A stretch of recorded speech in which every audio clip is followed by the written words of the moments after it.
Last time, on Talora Tales, our heroes, the Ember Four of the Ember Boar, which that will never go old in my mind, celebrate Passover in the city of Messidore, which is the holiday or festival event of the eternal thread passing over the ancient city.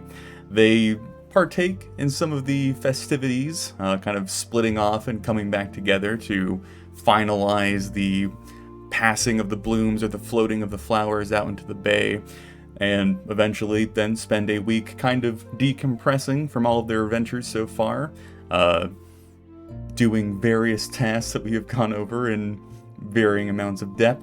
But after a week or so, our party have decided to go upon another contract to hunt down and exterminate a troublesome group of goblins. The only real peculiar aspect of this contract they've heard about so far is that apparently it is led by a rather muscular and intimidating and larger than normal goblin. They have been harassing and attacking caravans passing through the glades, which is precisely the reason that our Ember Four have been hired to deal with such a troublesome nuisance. Passover was back in July 14th. We are now currently picking up on the evening or the night of July 22nd. The group has been attached to a caravan of the Carquin family, led by an individual, a female warrior named Lindis Carquin, who you've not really met so much as just kind of seen at this point, as you were hitched to the caravan and told, defend it if it's attacked and ride with it if not, and then you were sent on your way. So you've done about a day of travel with this caravan. It is 3 wagons and 6 men, and then the actual Carquin representative leading it. It is evening now, as you're all setting up camp, kind of finding your own little nooks and crannies and bedrolls and whatnot, whatever accommodations you usually set up. The men that have been kind of attached to the caravan have gone through their nightly routines, more or less. But, is there anything particular that you all are doing, either leaving Messidore or finding yourself back in the Glade on the road? Can I get the Carquin family member's name again? Lindis, Lynndis, and I will go ahead and give you all her art, so you are aware of what she looks like. She is an elven woman, as far as you can tell. She usually looks pretty stoic or serious, might be the best ways of describing her. As far as you have, I guess, witnessed her handling of her men, she's very kind of sharp and to the point, and a little bit blunt. Doesn't have a lot of patience for nonsense, and doesn't speak a whole bunch. For those of you who have been keeping an eye on her through your very slim amount of traveling, she has been reading the majority of the time when not actively dealing with one thing or the other, but she is currently leaned up against the caravan, kind of on the opposite side of wherever you all are sectioning off your little group's campsite, but hasn't really bothered to introduce herself or to really talk to you all during this time. What is she reading? Imagine you're easy enough to identify just by kind of moving around. It is a book called The Crown of Fire. Go ahead, throw me a history check. It looks remotely undead.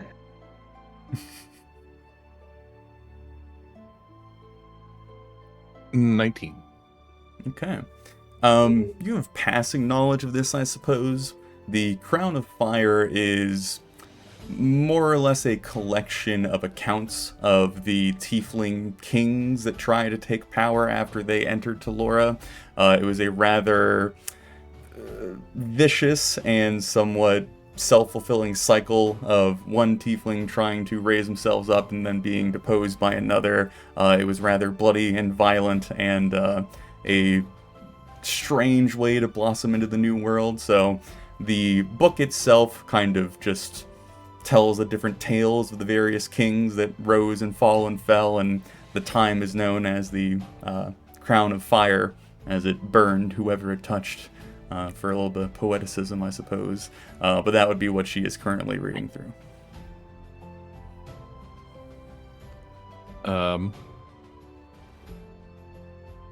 I guess I'll walk by and just sort of just casually say, a warning for all our leadership to keep in mind, and sort of indicate the book. Looks down and it kind of looks back up at you. Yes, they do seem a bit fiery. Curious if the heritage proves true with the friend that you have in your group.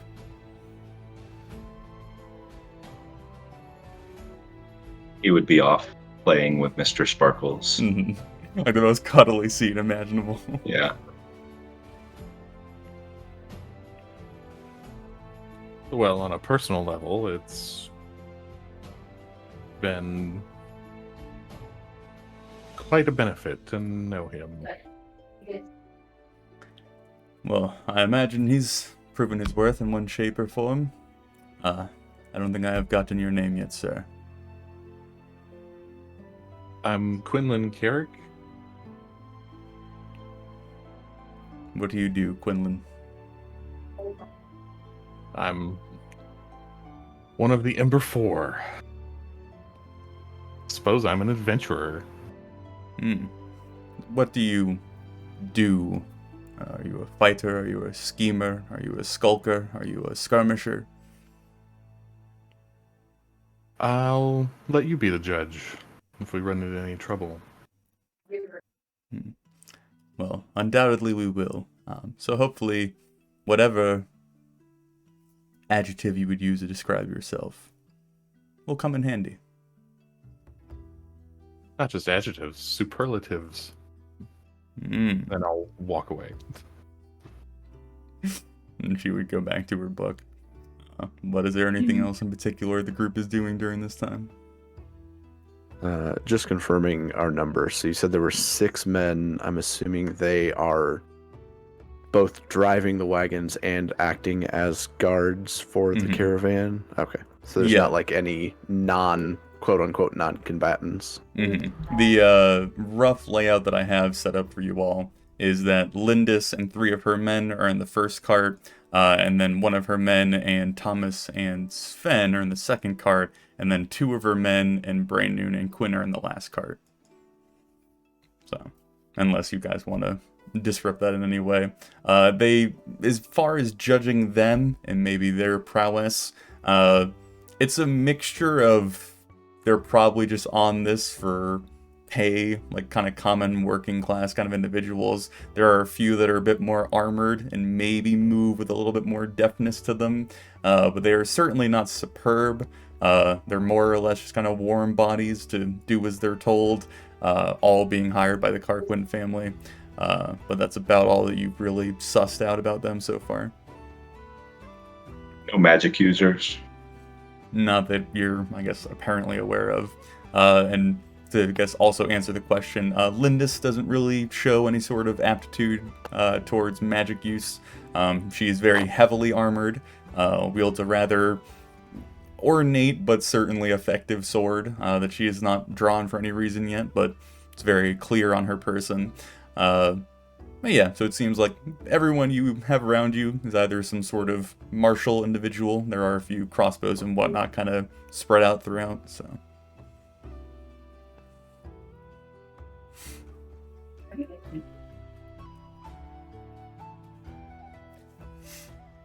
Well, if there's nothing leading up into this, then we can simply go through the night. I imagine the group, even traveling with caravan, is probably doing some sort of watch rotation.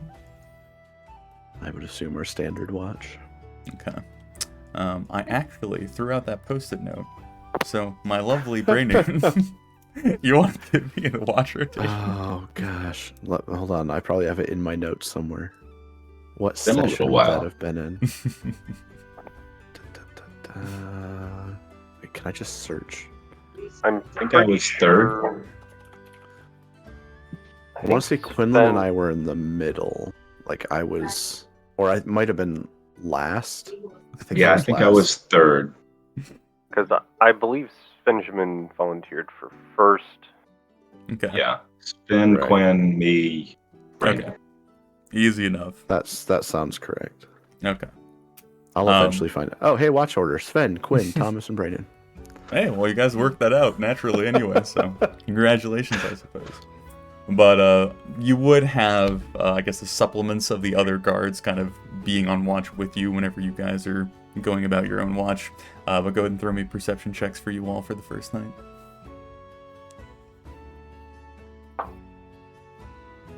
3. 16.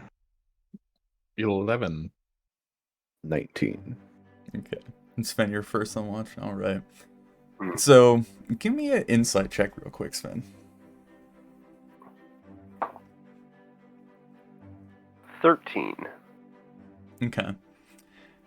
Being outside of the city, away from Passover, kind of coming down off of whatever training Sven did during his week off, you're not quite used to really stepping back into the open again, being on the road, being the adventurer that you've more or less kind of just fallen face first into.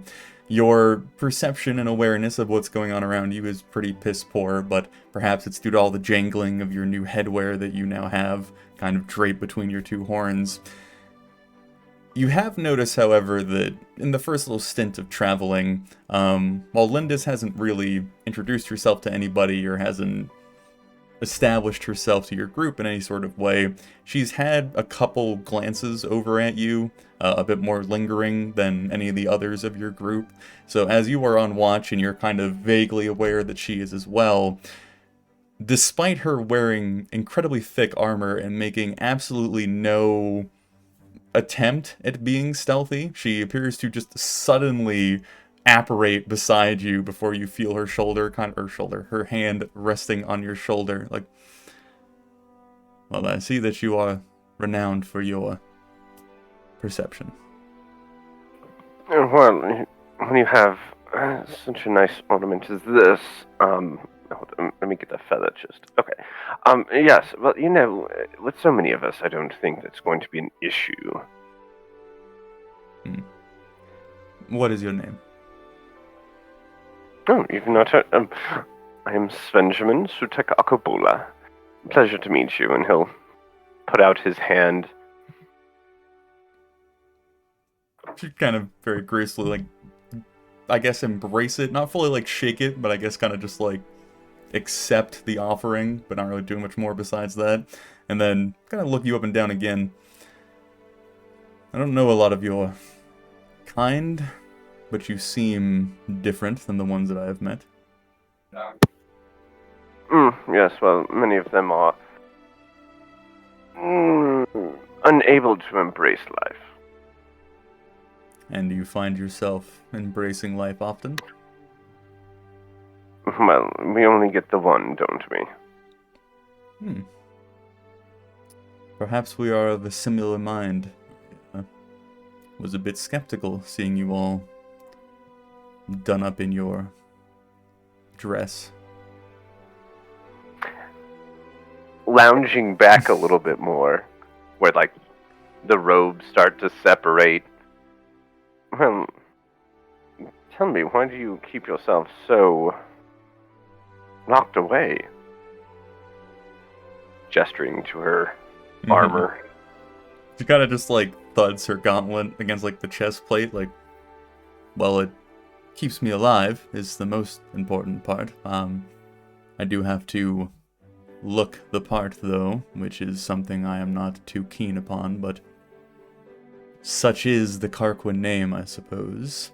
And then she'll, like, start glancing around at clearly bits of her armor that are much more decorated than necessary, very, like, inlaid golden engravings and whatnot, and bits of, like, protruding ornamentation that potentially are even somewhat in the way of it being more functional. It kind of just, like, shakes it off and looks back at you. Well, Svenjamin, forgive me, I don't really care too much about remembering last names, they're tedious. Perhaps we shall, speak some more. Anytime.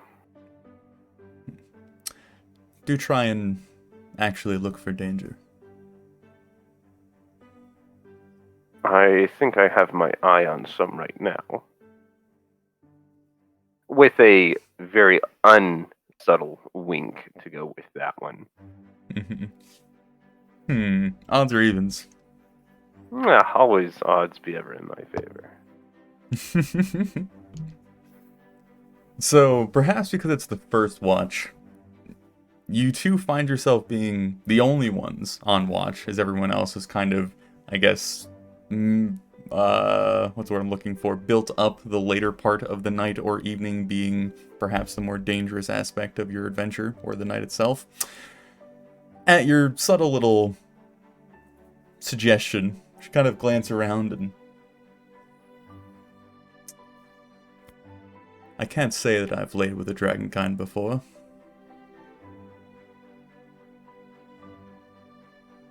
Well, the horns are more than just decorative. Perhaps some sort of handles, if you get creative enough. Creativity is what it's always about.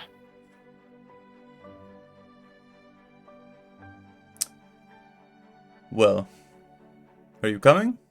And then she would start walking kind of out of the immediate area of the camp, kind of off into the tall grass. Oh, yeah, no, he's watching, but not the camp. Alright. So, she would make it about maybe 50, 60 feet away from kind of like the perimeter of where you all had set up. Again, being this thick out in the glade, very quickly off the main road. It's proper tall grass, even to the point where there's like thick reeds that are almost kind of like bamboo-esque to an extent. So it's not too difficult to kind of obscure yourselves away and then find like a small little grove or just an area to kind of lay in the grass and be out of sight. And I guess somewhat suddenly and somewhat strangely, this would be our first fade to black scene of Talora Tales. But Sven, you would find that her love is about as expressive as she is. It's very direct and to the point, and it is quick and clean. Well, went on the road. So after about 45 seconds or so, after a fair amount of time, honestly, the majority of the time, her actually having to take her armor off, she would return back to camp after re-donning her armor, go back onto her watch, and go forward from there. Man, what a great night of sleep Benjamin gets. Alright, well that happened real goddamn quick. 10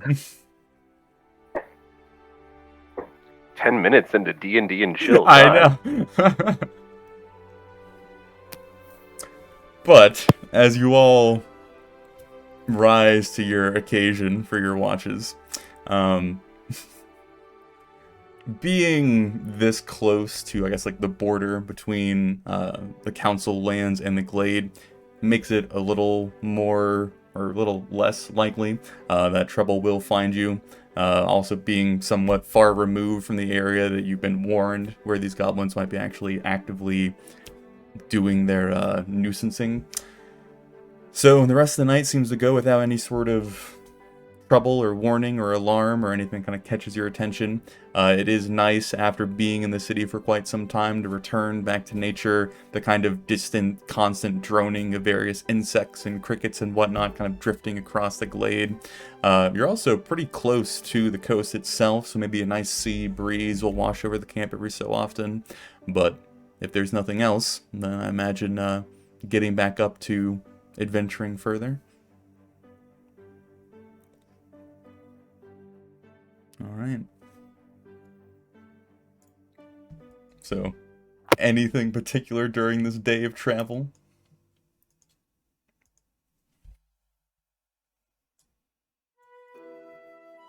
I think. I mean, oh, go ahead, Rob.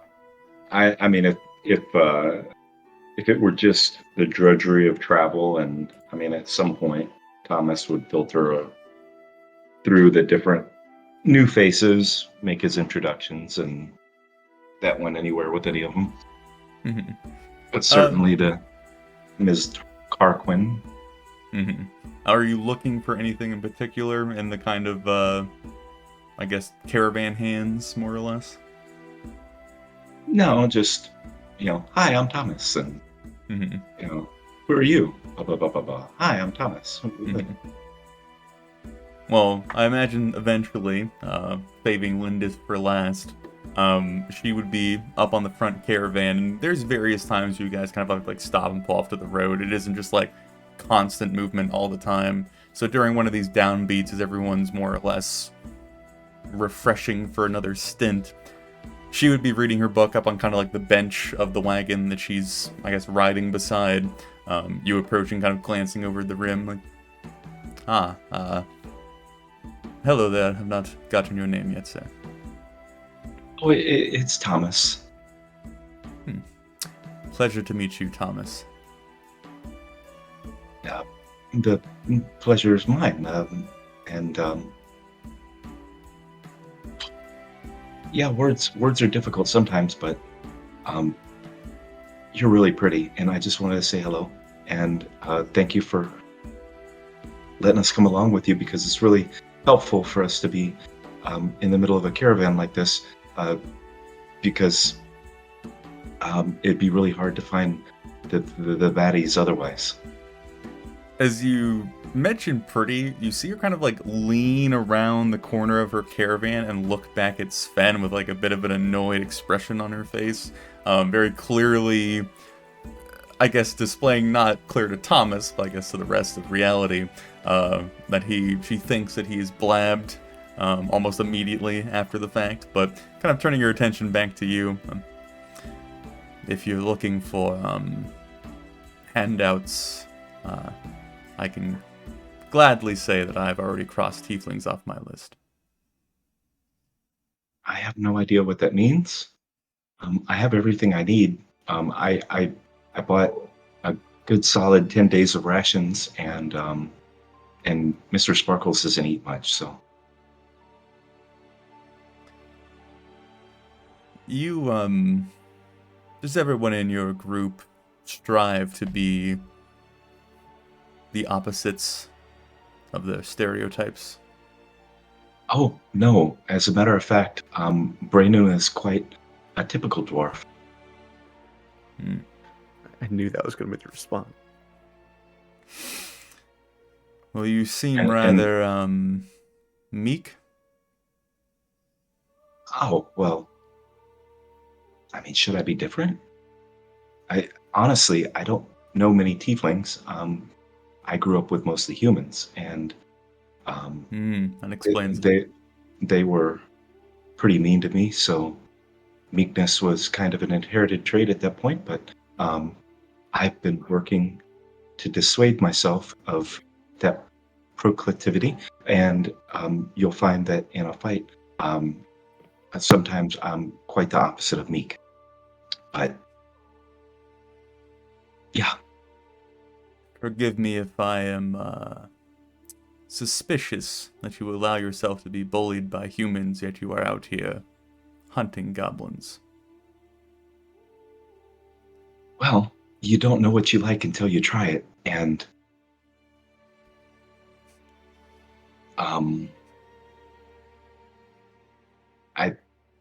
we all find our calling a little later than others sometimes. I mean, not all of us, because that would be exclude, but you know what I mean. What is, the fuzzy thing you have? That's Mr. Sparkles. He's my familiar. You want to hold him? Sure. Here. And Kind of like just cups him in like the gauntlet, or I guess the glove part of her gauntlet. Just kind of lets him like scamper around the metal, kind of like struggling to find like really good purchase, where he kind of like latches onto the leather. Just he's a ferret. That's his preferred form, but he can take any form, within reason. But yeah, he's cutest that way. Well, I shall leave his handling to you, and just kind of like slowly hands him back down. Okay. Yeah, he likes being in pockets for the most part. You don't see him too much, but he's really handy as a scout. He works with Quinn a lot. Hmm. Quinn's a spy, and it's enhanced a lot with Mr. Sparkle because I can be a second set of eyes with him, and then we communicate. It's really pretty cool. But do you I think it's knew going to it be was. dangerous out here? Do you think it's going to be Have you been out here before, Thomas? Oh yes, we killed 2 ogres, not far from here. You're the ones who got the cider shipment back. We did, almost all intact, as a matter of fact. She kind of like pauses with this clear look of disbelief on her face, looking back around the caravan to kind of look over each member individually. 2 ogres, same time? No, we were smart about it. We killed them individually. It was more of a slaughter than anything. One was asleep, and then the other was quite distraught over the loss of his companion. And then we took advantage of his weakness in that moment and obliterated him. And then we were in the cave, and there are a lot of spider things that were quite annoying, but we were able to prevail there as well. And then one of the people that we rescued caught a disease, and we cured that as well. Well, I am so incredibly honored to be in your presence. It doesn't sound like you are, but I'm honored to be in yours.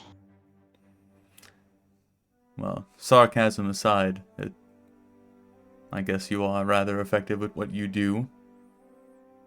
Well, we have to prove that again daily now, don't we? We were effective, but that's not who we are now. We've also had our share of misfortunes, but we're trying to overcome those. Well, you are an interesting character, Thomas. I've been told something of the sort before. What are you reading? It's about tieflings, isn't it? I did not know I had such a scholar amongst us. Oh, I'm quite a scholar.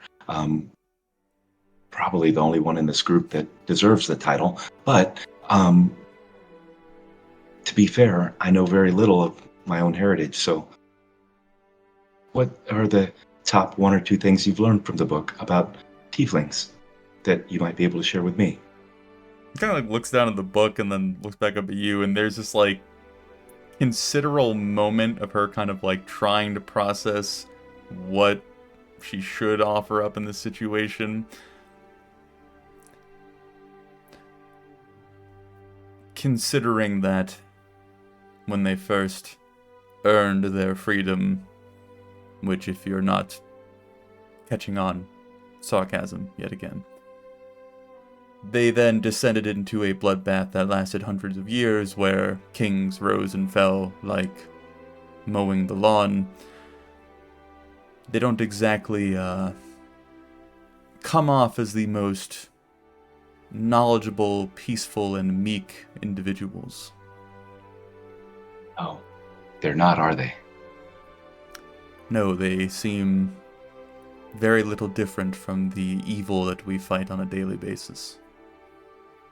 I guess that's all relative. But when they're considering the survival of their species and the ascendancy of their species, then about anything would have been fair game, don't you think? I would imagine if their goal was ascension, slaughtering themselves to the point of near extinction, probably not the best strategy. Yeah, but here we are.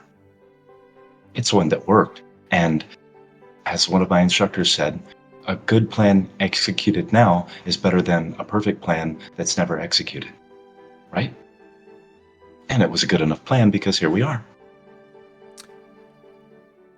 I'll let you read the book when I'm done. Perhaps that will Oh, that would give you a be bit amazing. more insight. I don't take long to read books, so whenever you want to let me read it, I'd be happy to.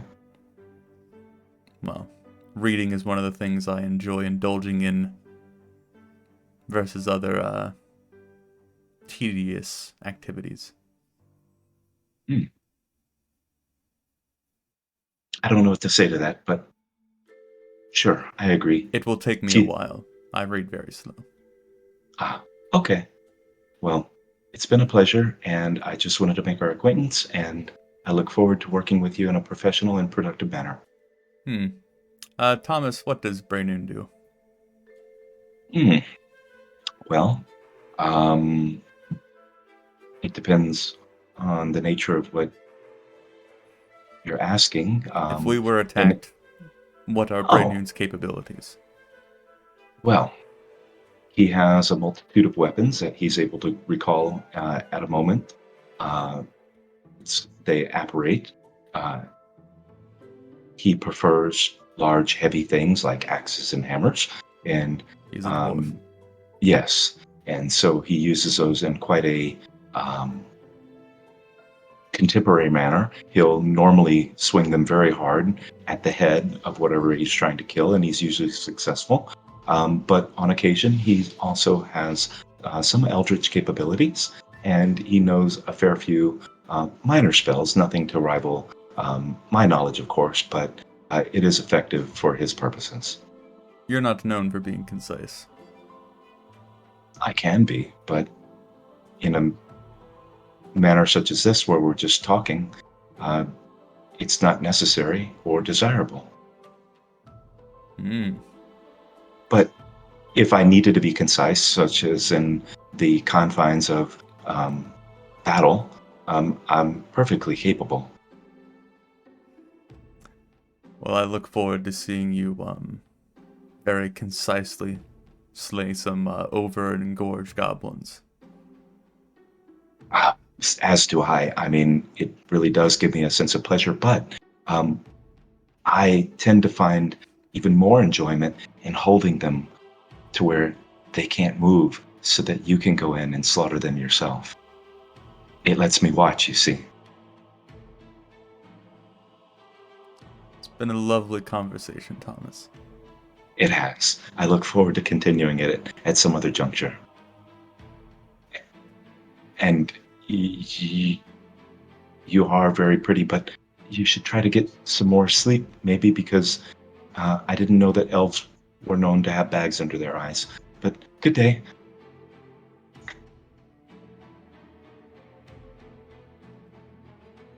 All right. I wander back to the group. Thomas, the wonderful face of the party. All right. So besides that lovely discussion, is there anything the rest of you are focusing on? Quinn, this is probably coming up perhaps a little bit later, but we'll approach it now just in case. Approaching the choke, you mentioned to me previously that your plan is to hail your contact on the way versus on the way back, correct? That's right. So what is your plan there?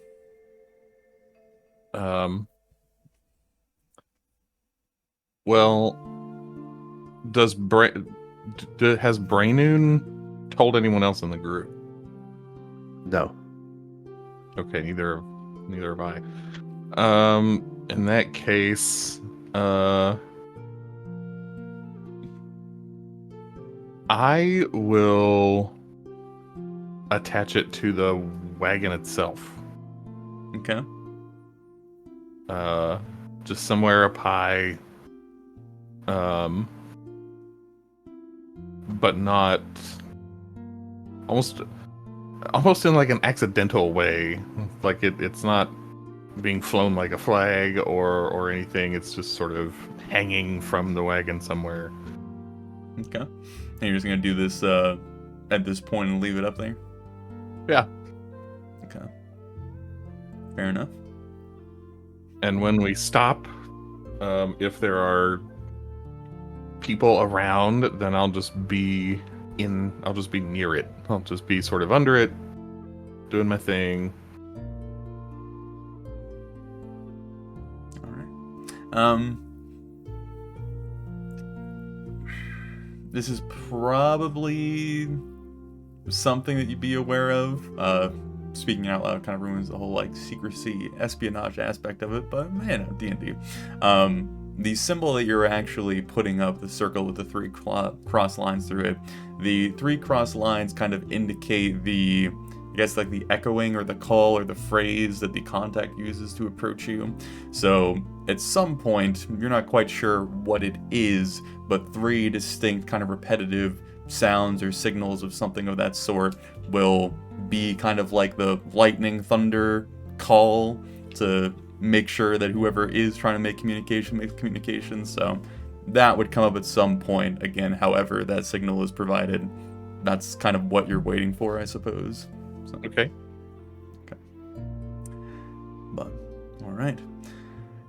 Again, if nothing else, the day of travel would go fairly mundane, besides the somewhat interesting conversation between your escort and Thomas. As it gets later into the afternoon and the evening, the wind picks up. You're, Is you my get- yeah, my mic? Because I keep seeing it do stuff, but I'm not doing it. just got like a big windy noise from me, but that's okay. Yeah. Sorry. You're fine. Anyway, as it gets to afternoon and evening, again, the same kind of process of setting up camp and doing the nightly rituals or whatnot, and then getting back on watches is the process that occurs. I'll go ahead and move you yet again. This is now, the night of the 23rd going into the 24th. I know that some of you are a bit more on the ball about keeping up with rations and food and all that fun stuff, but we can always cover that when necessary.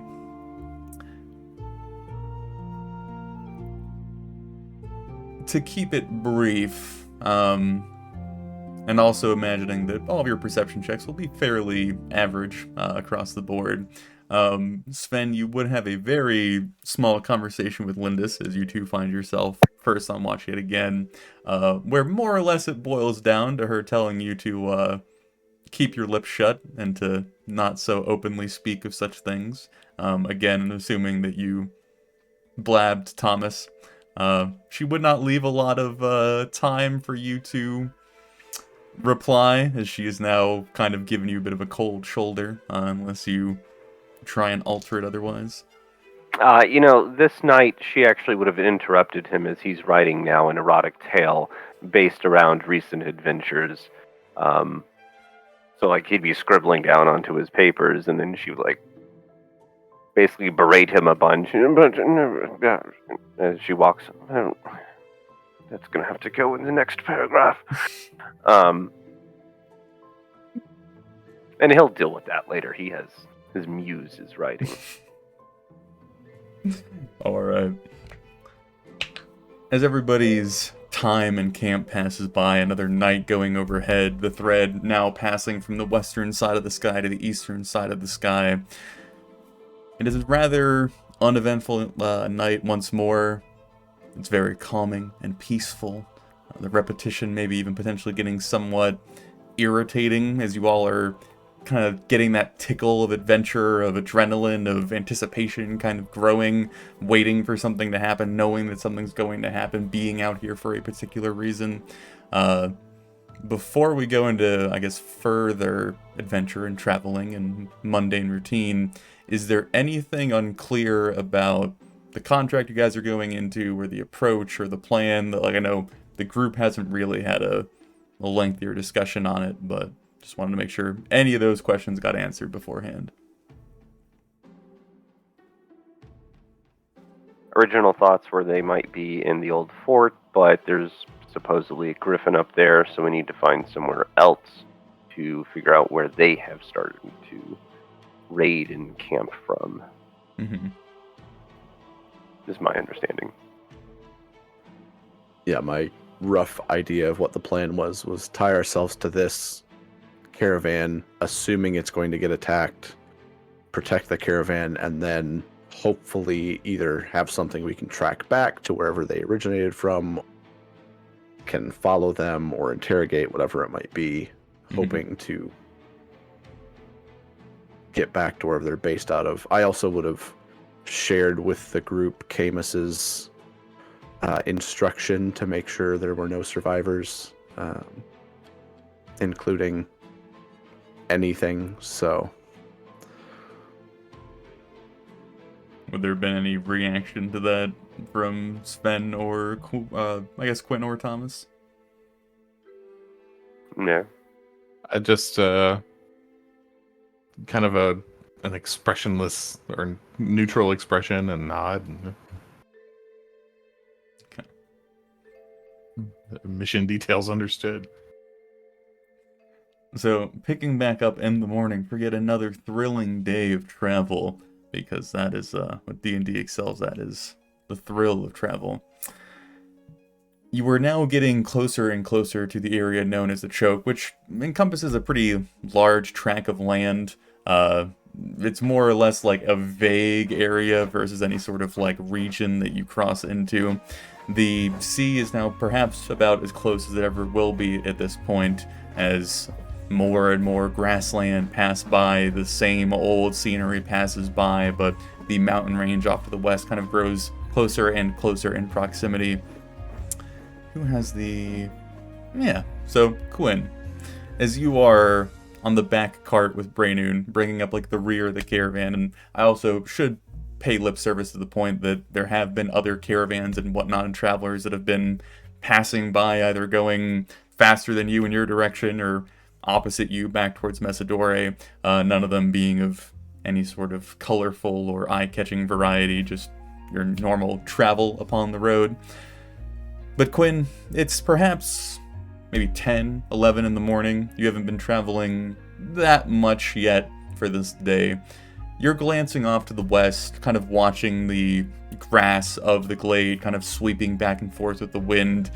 You've also been fairly aware, mostly at night, but it also does occur during the day, these small kind of flickers or flashes or quick reflections of light in the distance, kind of indicating that you all have been watched or spied on or kind of, I guess, located, for a term, by the various elves of the glade as they go through their kind of routine as well. Eventually, you see a kind of peculiar sight. At first, you hear this kind of low buzzing noise, and it very much blends into the general atmosphere that the normal kind of like chirping of crickets kind of adds to the grassland, along with the kind of sweeping, howling winds. But it continues to kind of itch at the back of your mind. It almost kind of feels like perhaps there's been a change in pressure and you haven't quite adjusted yet. Kind of trying to like swallow to maybe regulate that a little bit. Until it raises to the point that you understand that it is not something about you or something that can be kind of pushed to the side. Before you see the grassland that does kind of move almost like the ripples of an ocean, a hill kind of appears to be rising out of the distance, where once it was relatively flat. This hill grows higher and higher and just continues to rise, and it kind of catches you a bit off guard that a new piece of land is being formed right before you.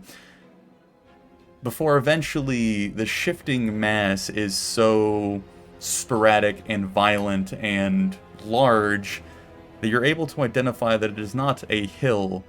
It is some sort of swarm, maybe a gust of wind, a wall of flesh, of insect, of something.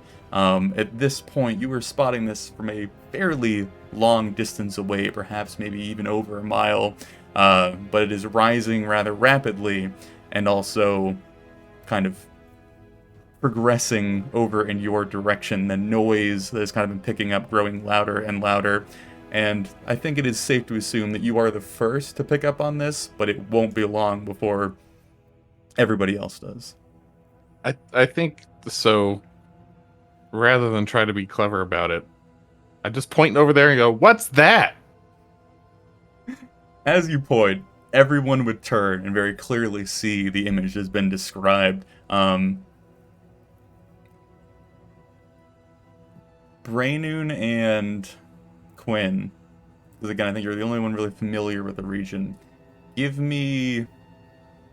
We'll do nature with disadvantage.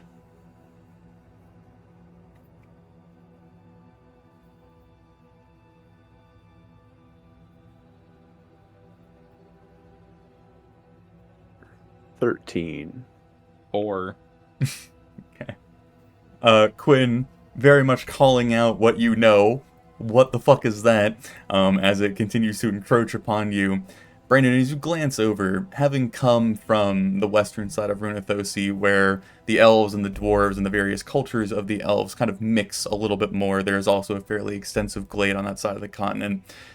You know the name of these creatures, and you know the general fear of these creatures. They are known as Glade hoppers, and more or less to give you some sort of context, and also I'll give you the artwork for them. There we go.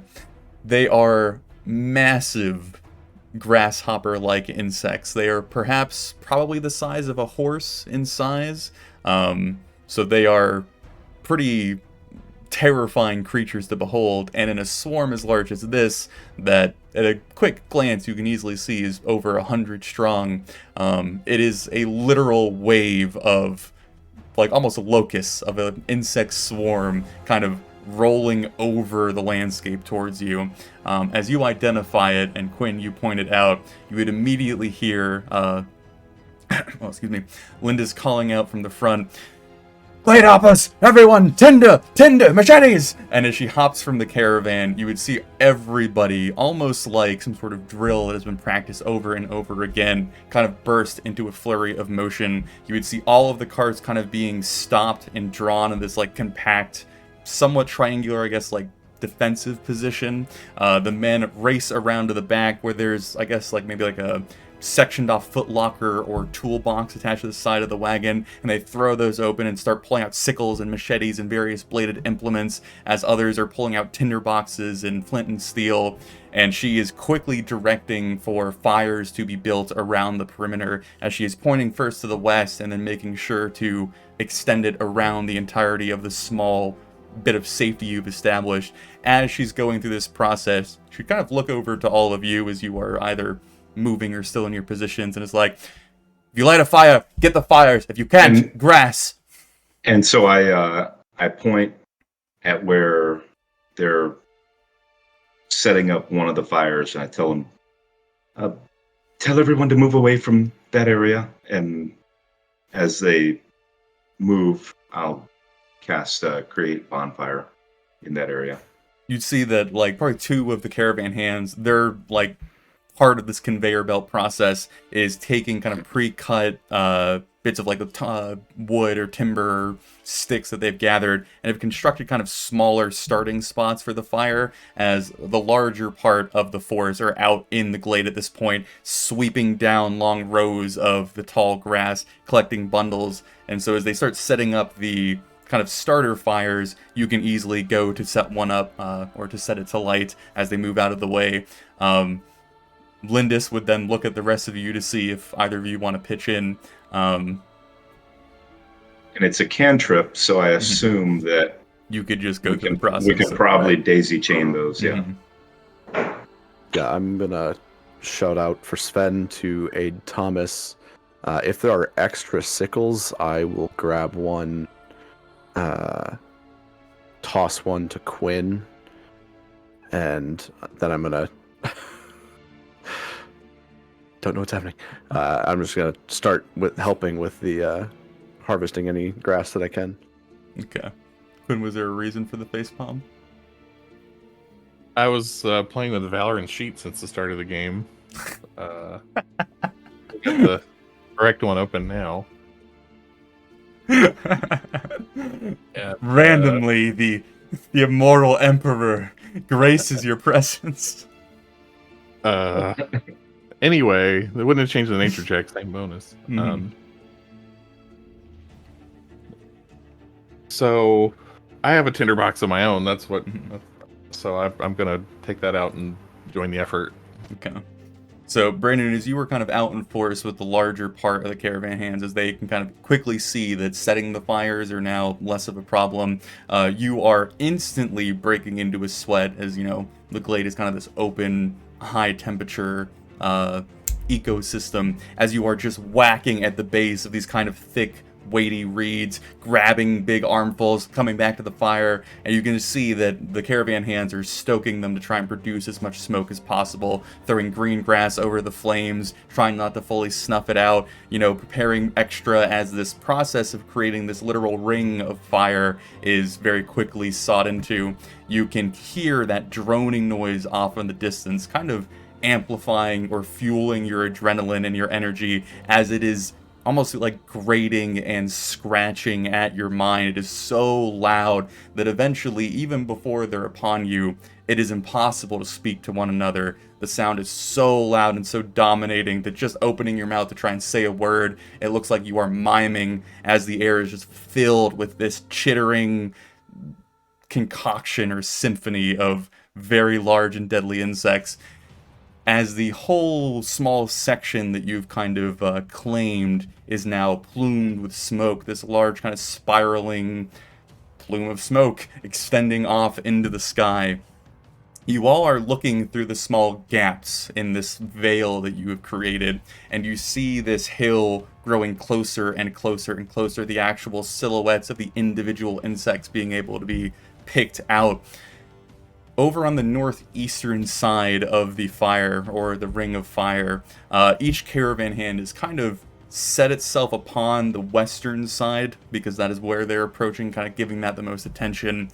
One of the fires begins to kind of falter, the caravan hand having put too much grass on it, and as he actually snuffs the flame out, the wave or the encroaching glade hoppers is perhaps only about maybe 200 feet or so away from you at this point. He can't call out for help as he's quickly trying to blow on the flame to try and stoke it back into life. He is flailing his arms around trying to get somebody's attention as there is this kind of faltering gap in the smoke veil as the fire fails. I imagine all of you would be able to spot this as far as whatever your reaction might be.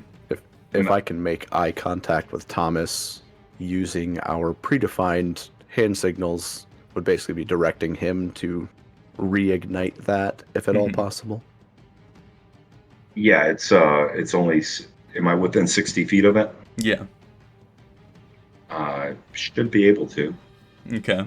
So as he's trying to desperately wave at you, not knowing your secret handshakes that you all work so diligently on, Braynoon, you direct Thomas's attention before he quickly reignites the flame, a fresh plume of smoke coming from the beacon, and as there's clear relief on the man's face, he turns back around, and then you see that relief kind of drain for a moment as finally this wall of insect meets the smoke, and while most of them fly around it or up and over it or kind of dash through the thinner part where it's kind of spread out further up in the sky, there's one that has seemingly caught him through the gap, that momentary missing section of smoke, and it begins to dive directly towards him.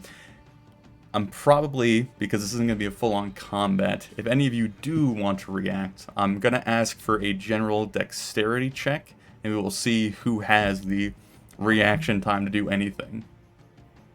So yeah, I was gonna ask how far away from how far away from him and this thing, because I was in the third wagon, and if he right now the area that you're dealing with is probably only a 60-foot area in diameter anyway, so you're more or less in range of everything. Gotcha. The insect itself is maybe only about 80 feet in the sky above him. Okay. Yeah, I got a modded 20 on my dexterity check. Total of 11. 12. Quinn? Quinn doesn't care, he's not doing anything. Yeah, he's reading the book.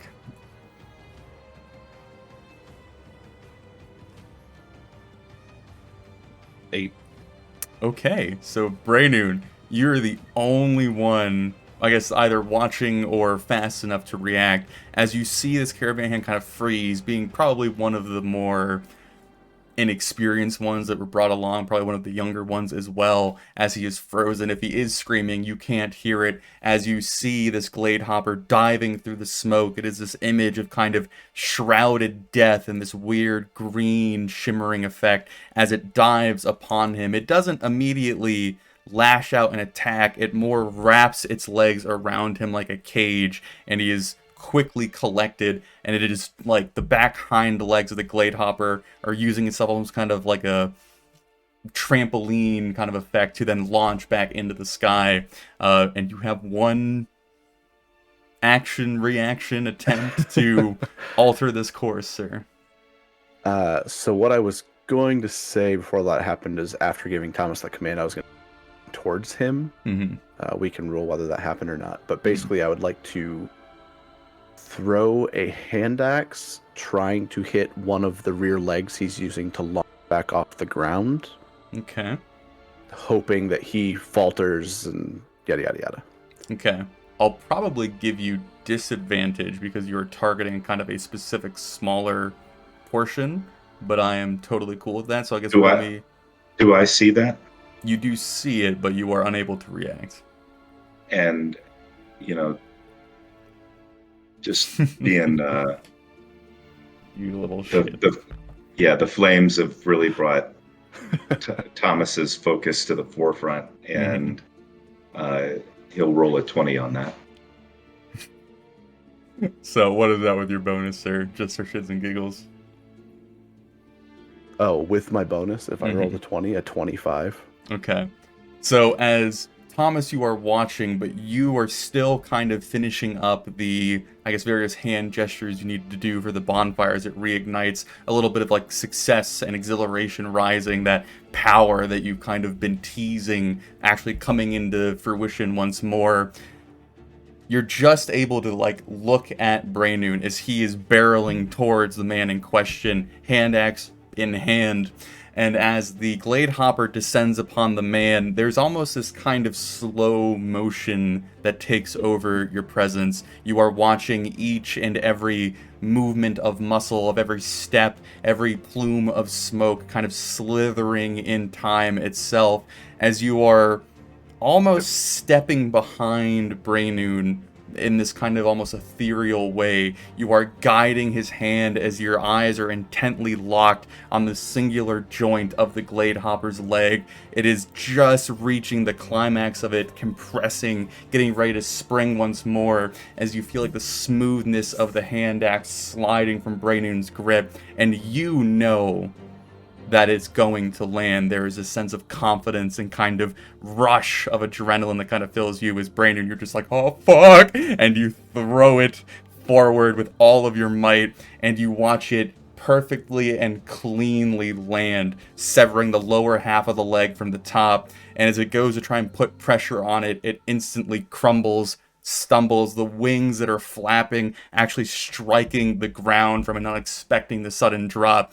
And as it crunches and you can hear like an actual physical injury, its first instinct is to let go of any sort of extra weight as it scutters through the other fires, kind of dragging embers in its wake, casting another quick like gust of smoke away from the plume as it goes to rejoin its brethren. But it is clearly kind of limping behind, but it is gone. The elven man that has been dropped is more or less kind of like petrified on the ground, his hands shaking as he is just like looking around in a bit of terror. But at this point, it would be about a 5 or 10 minute waiting game as this mass of insect kind of wash over you, and you would see them crossing over your path and then crossing over yet again, as they are clearly searching for some sort of noise or stimulus that had agitated them in the first place.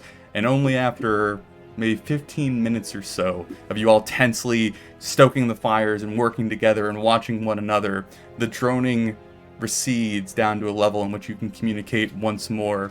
The caravan hand that you saved would immediately kind of come to you, Braynoon, and grab your hand and, oh, sir, I owe you my life. That was incredible. Just keep your wits about you in the future and don't stand in the middle of the blank area when we're dealing with those things. I was trying to get the fire, and it was upon me so fast, and yes, I'll be more focused. And he kind of like goes back to make sure that he is still diligent about the fire, as kind of everything is calming down. You would be left in relative safety for quite some time as they go and find whatever nest they had risen from. But after about 5 minutes, Lindis would start going to each caravan hand guy, checking in on him, checking the fires, checking each of you, removing any sort of, I guess, dynamic that you all had established with her at this point. She just like approaches you like, good, got everything you need, everything set up, all good, perfect, and then moves on to the next person. Maybe a bit colder to Sven, but you know, just a smidge. Who would be trying to be a little more personal and Mm-hmm. really getting shut down. But is there anything during this intermediate time? The grasshopper leg that's severed. Mm-hmm. Is it? I mean, if they're the size of a horse, that's a lot of meat on that thing, right? Mm-hmm. It's probably like 1.5 feet long. It's a lot of protein. Yeah. I mean, I haven't eaten grasshoppers before. Thomas understands that they don't taste bad. So if things are calming down, I'll start roasting that grasshopper leg. All right. If we're just waiting. Mm-hmm. Go ahead and switch back to. So as it probably takes almost about a half an hour in total for the noise to completely vanish and for you all to let the fires finally die out. Everyone kind of waiting in this like just to make sure anticipation if it does come again. But it does appear that the threat is more or less over. Lindis would eventually kind of walk over to you all, whether you've gathered around Thomas or not, but clearly address you as a group. They're attracted to noise, if that wasn't clear enough. So we should try and keep our volume to a minimum. How often does that happen out here? Often enough that you must prepare for it, as she looks over at all the necessary preparations that had been made. I love camping. Yeah. Well, if we took after the little grass eaters, they have these fucking wind chimes that they can use. I don't say anything. I just kind of glance over at Quinn, but I glance back at you, just sort of, but and I'll turn. When we sort of disperse, I'll kind of go rummaging for that instrument. flute thing. Yeah. The wind whistle. Yes. Preceding the attack, like, was it just because now I'm trying to, of course, think of what was the cause and if it was us. Like, do we have? I mean, wagons going out down a dirt road are going to make a bunch of noise anyway. But I'd be looking anywhere that I can to, oiling bearings and that sort of stuff, just to reduce any of those friction sounds. Sometimes, JC, I swear to God, you're inside my head. After all of this kind of calms and the caravan hands are returning their machetes and tinderboxes and whatnot back to the toolboxes, you'd see them bring out big, like, buckets of grease and kind of greasing the axles and the wheels and whatnot, trying to, like, stuff dirty rags and, like, loose planks and trying to the best of their ability to quiet their mode of transportation. Yeah, I would aid with that as well. But Anybody want a bite? It's really good. I'll try it. Yeah, Brandon would take some. So I'll slice off portions for whoever wants some help. Yeah. we'll count that as like a full ration for today, as it's honestly, yeah, probably enough food for all of you to sustain yourself off of. It is a rather strange eating experience after it is cooked. It has this thick, crunchy exterior that you can either kind of break away like a lobster shell of some sort before you can get to the meat and the protein inside, or as you could potentially power through if wanted. Chewing through the shell and including that in part of the texture, though I don't know if any of you would even attempt that. But more or less, well, I guess it tastes like grasshopper.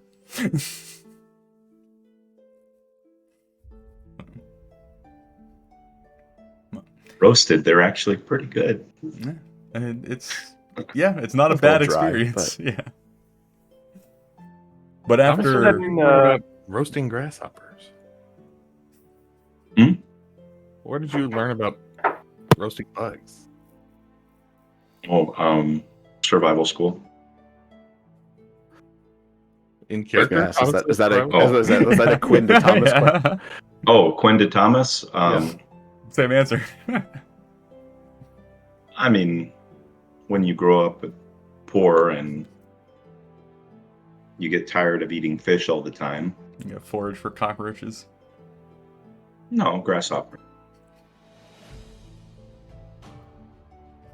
Okay. They wouldn't be too numerous, but I imagine they would kind of a common bait for fishing anyway. Yeah, I don't think it's too far of a stretch for Thomas to be aware of edible insects. Bugs are bugs. But a fair amount of time passes as the caravan, and I guess Brandon and also whoever lends a hand, attempts to make themselves quiet as possible. Linda's would make it clear that you're going to spend the rest of daylight doing this preparation and then try and move away from the area during the night to try and limit the amount of exposure you might have to them rising up yet again. So that would be the process, unless anyone else has anything to interject.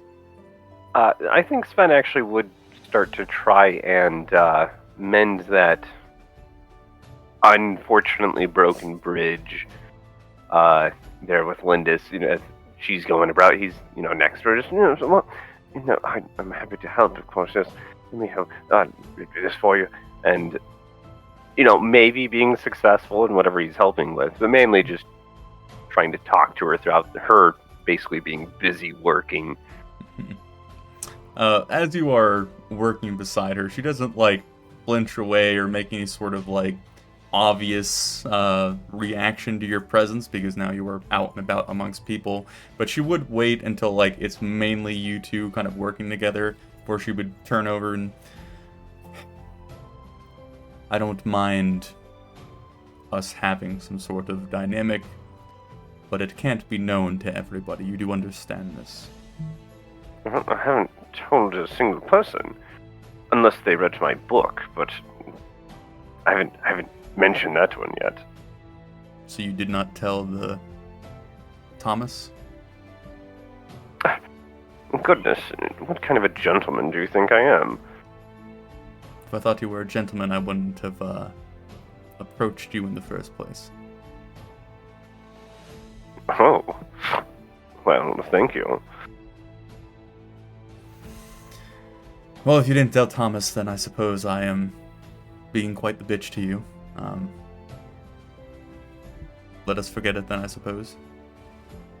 And leaning in close, no, be more of a bitch. We'll see you tonight.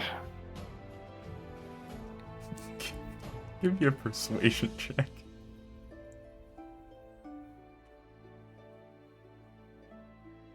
Oh, fuck me, man. 8. No, that's not what's gonna happen. No, God. As you make your offer, I suppose, a bit of her somewhat kind of warming or softening expression kind of stiffens back up again. Svenjamin, I do have a husband, so I do have to keep my explorations somewhat temporary. I see. Well, I shan't speak of it again then. Jesus, you're like a child. I'm sorry, yes, Brandon, I'll be right there. Excuse me, Lindis. And he'll soak off. Alright. You probably hear some more muttering about your maturity level as you leave, but that would be the end of it. But yeah, so then on to traveling a small distance during the night. Anything particular between now and then?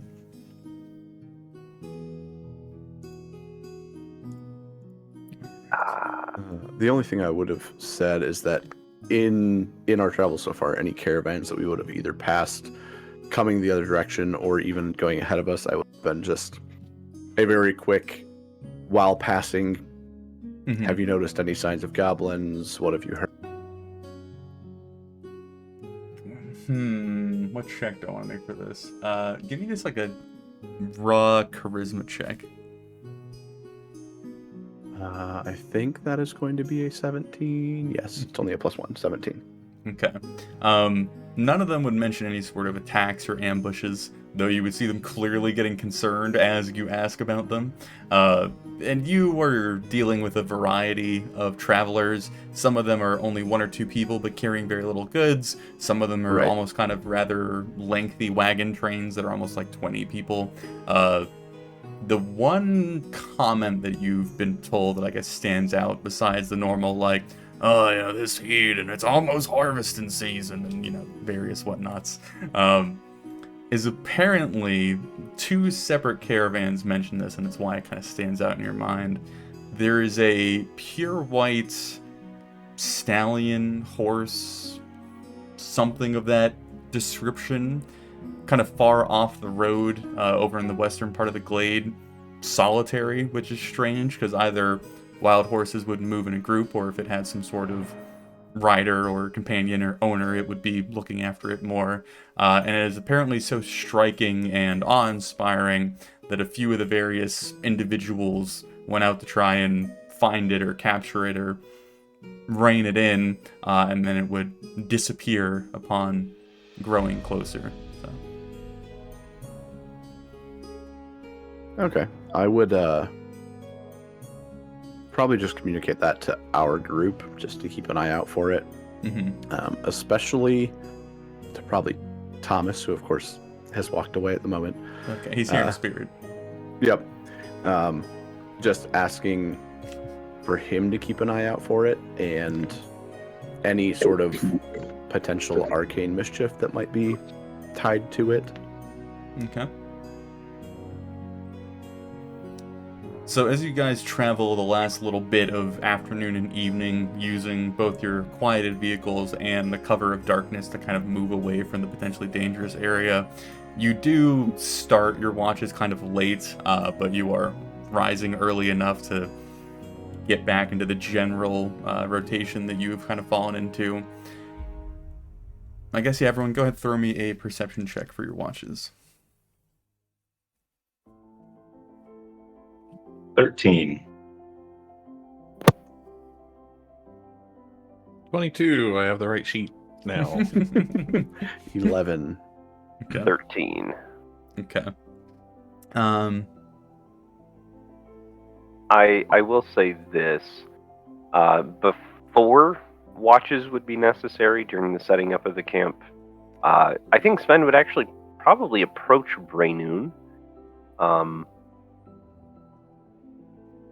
requesting some sparring practice.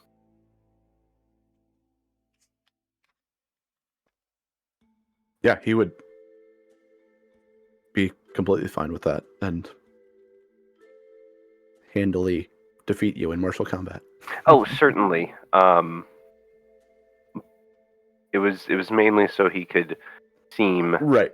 more martial in front of Lindis. To be perfect, he'd probably have been in his small clothes at the time, trying to, Yeah. flex. And Completely unaware of his motivations, but because Braynoon is Braynoon, he would, in the most paternal way possible, continue to embarrass you just as much as possible. Do they have to roll for anything? Okay, I find this interesting. Braynoon, give me an athletics roll real quick. He rolls a 2. Okay, so that's the DC that you gotta beat. So petty. Ben, So even with a 2, that's Mhm. still a 7. Okay, so Okay. 7 is the DC. Sven, roll me 4. performance with disadvantage. Okay, well, I'm glad I'm proficient in performance. I'm out of die, so good luck. Alright, disadvantage. It's too bad you helped me save that card. That's an 11. Okay. So it's not as big as a discrepancy as Thomas could potentially have made it be. But as you do far, Brandon, it's been a stressful day. You saved a life already, You're old, this is like far past like dinner time. Like you should be chilling in the lazy boy at Right, this yeah, point, and like- now you're messing with this child. But yeah, as you two go back and forth, Sven, you make an adequate showing of not beating Bray Noon, but not looking like an absolute fool in your various movements and footwork. You do hold your own to the extent that you can, and Lindis does see it, does not react or comment on it in any sort of way, but that would more or less be the result, I suppose. I would just like to say that because you instigated this is now going to be a nightly routine. I like to think that Sven would have put it off as, oh, yes, what? I've been ignoring my martial side, Brandon. You're clearly a superior. Show me your skills. And dug his own grave on that one. Yep. Mhm. Yeah, so we'll run drills every night now. So, this again is one of those kind of meta disconnects we'll have to go through. Each of you on your watch did a roll high enough that you would hear this distinct, somewhat irregularly repeated 3 knocks that you could very much attribute to like the sound of a woodpecker. Is the same kind of noise coming in this. I know that does not come up on Discord because Discord hates me, but it will come in the recording, so viewers, you're welcome. So you would hear the noise, but all of you, I guess, unaware of the potential symbology that might hold, just kind of, woodpecker. But Quinn, as it does come around to your watch, you would hear it, and the first time you're like, and then the second time it's like, Yeah, so I'll mimic the sound. So are you trying to call him to you? I don't want to leave my watch. So There are like caravan hands and stuff on watch Say, with why you. not? Sven and Lindis did on the first night. well, that's true. That's Finn though.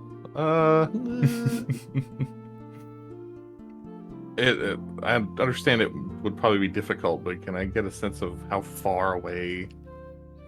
Probably no Okay. more than like 100 feet. Like it's not too far. Okay, all right. Okay, so you walk off in that direction. Yeah.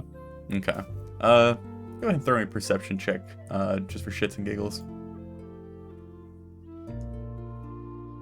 9. Okay. So, in the darkness, kind of moving away from the camp, do you make any sort of excuse to the people on watch, or do you just kind of drift off? I just slip away, ideally without anybody really noticing that I'm not there Mhm. anymore. Yeah, I imagine that's easily enough done. You have not been the most personable on this adventure, so none of them have really established any sort of like, oh, let's play cards. So anyway, as you shift away from camp and off into like the glade itself, off the road a fair bit, you're hearing the noise and eventually get close enough to kind of confirm that it is not exactly a natural noise, though it is pretty goddamn close.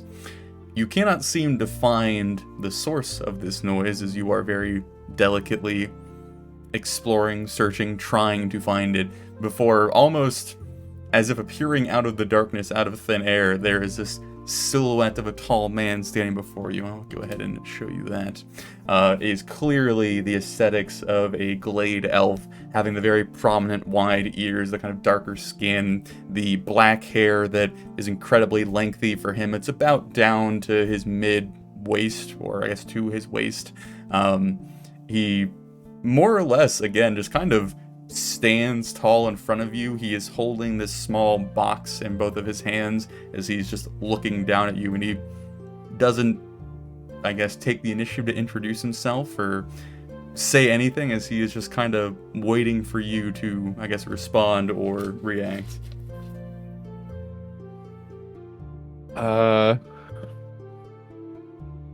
So I've absolutely done this kind of thing before. So I sort of just hold my hands out, firstly to show that I'm not bearing a weapon at him, but also for the box, and just sort of mutter,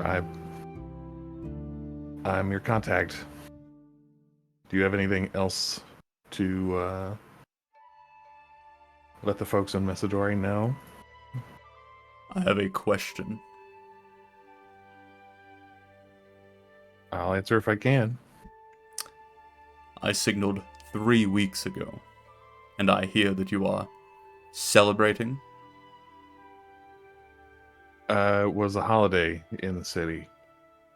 They were celebrating that, and I just sort of indicate the thread in the sky. Gotta...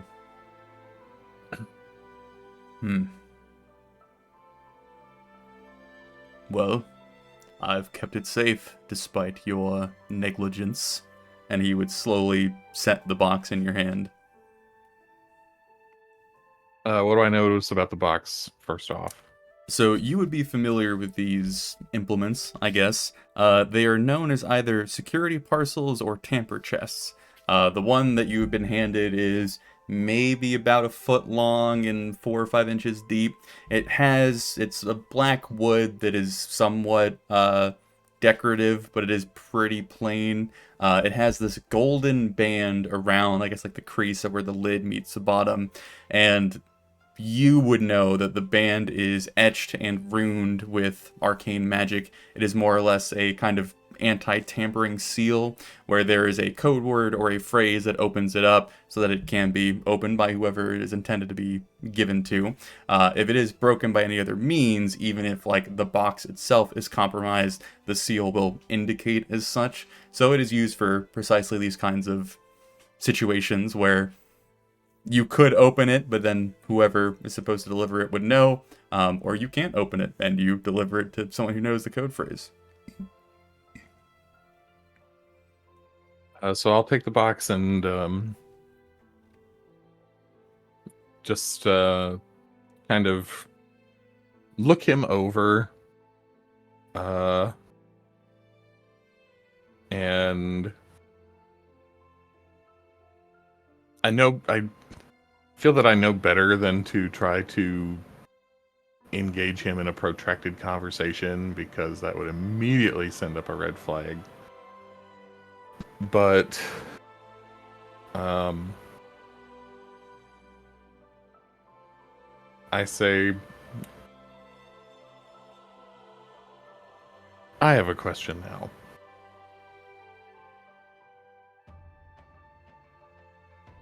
Speak. Why?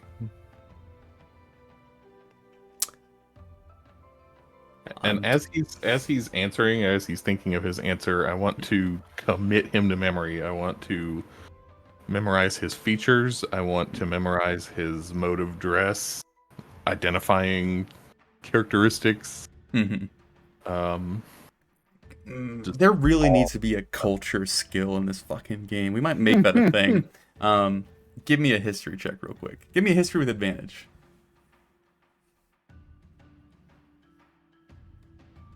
I guess it is, like, religion's kind of borderline, but it is, yeah, anyway.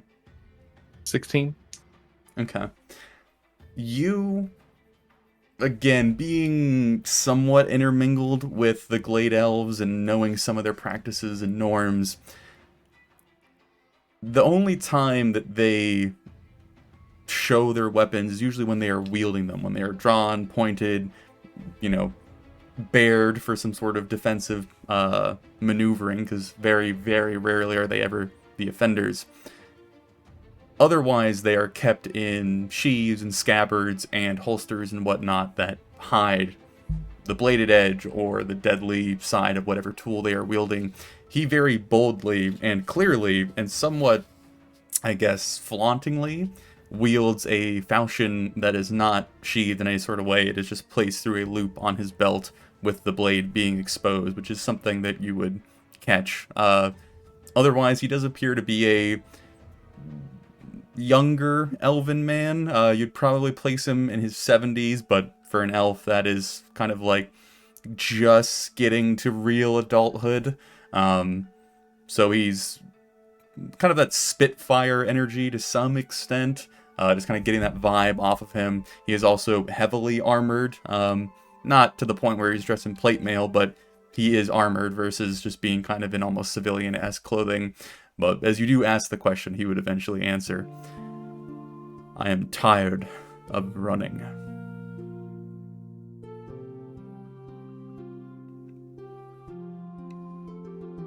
Okay.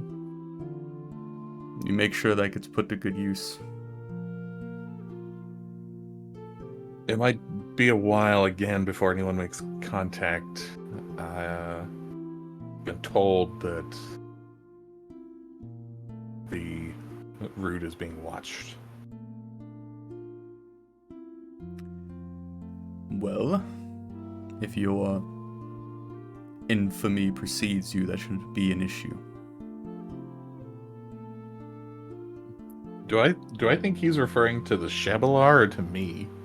I think it's context, probably either the Veil Blades as a whole or the Shabalar. Okay.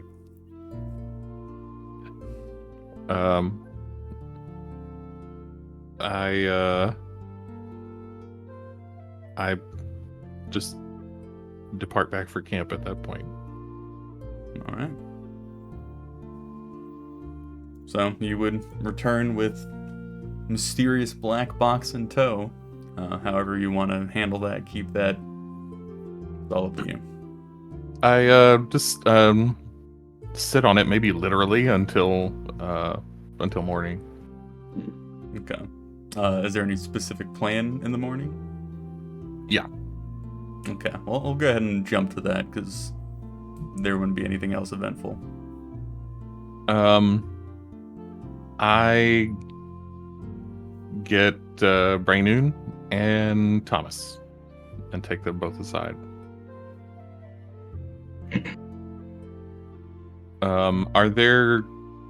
What are the camping arrangements? Are there tents of any kind, or? The only tent would be the one that Lindis uses. Some of the caravan hand. I have a tent, thank you very much. Fucking anyway. Of the people you are traveling with, a few caravan hands will actually sleep in the caravan, but probably about half of them are outside on bedrolls. But they're also basically sleeping up against the wagons. So is Brainoon's tent large enough to accommodate the three of us? I mean, it's just the basic tent. I think it's a 2-person tent. Yeah, you could tent make it work. 2. Maybe there's some So bulges at the for shoulder. a small, yeah. So how about this? I'll like the sit. horns. I'll I'm sit like inside 3/4 the of a tent, person, and then the two so of you can sit outside, just so I'm not visible, but they are. Okay.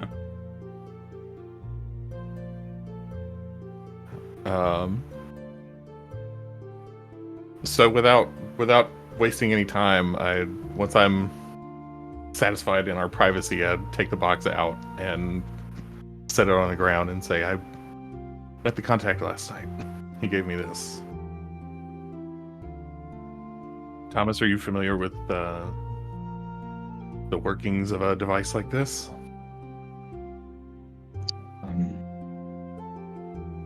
quick point of order. Is Thomas in the loop, or am I? I don't the know only if one that's Thomas in the ever loop? got told about. He hasn't. This Yeah. is his first. Okay. Yeah. Okay. I just want to know so I know what I know. Yeah. Knowing absolutely nothing at this point. Well, I can deduce that that's probably more than just a box to hold tinder or the like. So you haven't seen one like it before? Is it magical, I'm assuming? It is. Okay, well, keep going and kind of with a detached. Mm-hmm. I'll start the preparations for detect magic. Like, understanding that I wasn't in espionage at all, but would I have ever come across something similar to this in my time with the Navy? Probably not. These Okay. are mostly used for, again, kind of covert things or people that are intimately familiar with, magical stuff. So you'd be dealing with Okay. more like intricate, mundane physical locks, I would Right. imagine. But yeah. Describe what it is, and maybe I can Is be it- of more assistance. Is it bigger than a breadbasket? This box has been magically secured. If you don't know the passphrase, then opening it will... well, the people who then receive it will know that it was opened by someone it wasn't supposed to be. This is a matter of statecraft and national security, so don't feel like you must produce a result, but I want to know what's in this box, and I want to know it without disrupting the seal, or by putting the seal back the way that it was. No one can know that we opened it. Thomas, a quick note. If you do go through detect magic, you would recognize what it is. You haven't seen it in this form before. The only time that you have seen it is you were taken on a, I guess, school field trip is the lack of a better term, into a rather colorful part of Central City, and your hotel rooms or the rooms you were placed in had these seals placed over them to make sure the students didn't sneak out at night. They With are... a piece of arcane masking tape? It is incredibly difficult to bypass depending on the proficiency of the person who sealed it. It basically comes down to literally a battle of like arcane power and knowledge. So if someone really doesn't want you to get in here and they know what they're doing, it could be beyond your means. This is the general knowledge you understand by not being able to bypass your previous interaction with it. Looking... Oh, sorry, go ahead. Yeah, just it's probably not the answer you want to hear, but it's possible to do what you're asking, but probable, no. More than likely, if we tamper with it, it will work exactly as intended and inform the recipient that it's been tampered with. I'm good, but not so good to be able to assure success with what you're asking. I could certainly try, but be prepared to deal with the consequences of my failure. I don't want you to do anything unless you are confident it will work. This I have no information, so this is not a situation where failure would be an option. So, Nothing with my daily preparation has given me any insight into assured success in this matter. But if we take it on a day-to-day basis, I'll let you know when I'm feeling a little more confident in my abilities. we have until we get back to the city. I purposely wanted to get it at the closer to the beginning of our trip than the end. But Check in with me each morning, and I'll consult the forces that govern such knowledge, and I'll let you know if that day is a good day to attempt. Today certainly wouldn't be. more than I could have asked for, honestly. While Thomas was doing his arcane inspection, I want to kind of look at it with more of the physical craftsman eye, just to see if there are any other signs of anti-tamper. Like, is there even a physical lock on this, or is it all relying on the arcane? Just kind of getting an idea of what else might be problematic. Throw me an investigation.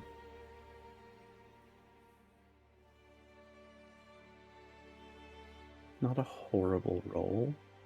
That is a 16. Okay. The really brief description of the box is there doesn't even seem to be hinges or a latch or a handle. It is just like a friction fit cover over a base plate, and then the golden band is what's holding it together. So as soon as that is broken or tampered with or opened, the box would just be free to be opened.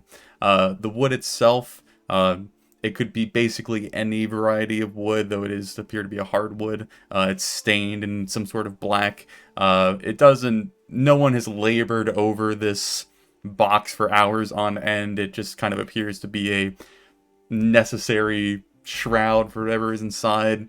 If you do tip it and kind of maneuver it, there is the sound of something inside of it moving, but the noises that you can hear indicate there's some sort of like maybe padding or velvet or cloth in there holding something in place. So it's just like the very gentlest kind of shaking of weight or center of mass. That's more or less it. It's just a flat bottom. There's no markings or whatnot. There is like runic markings of arcane evidence on the band, but besides that, it's a plain black box. Okay. Yeah, I just wanted to make sure it was just the arcane, evidently, that...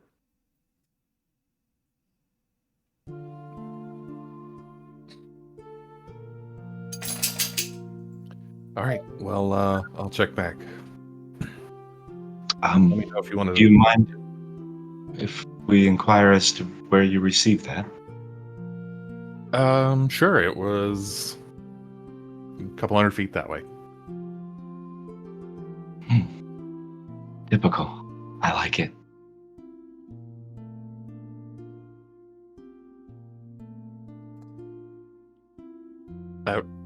Honestly, Thomas, right now, the information I know that you don't would consist of maybe one more sentence.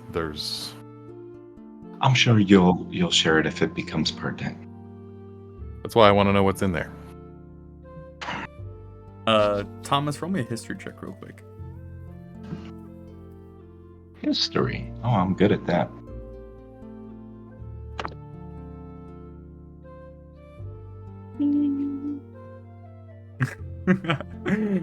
So 27. Okay.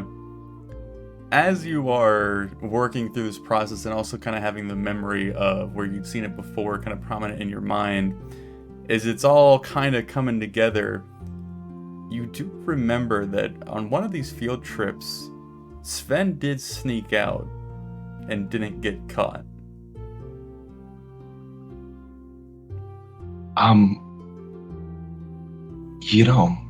Sometimes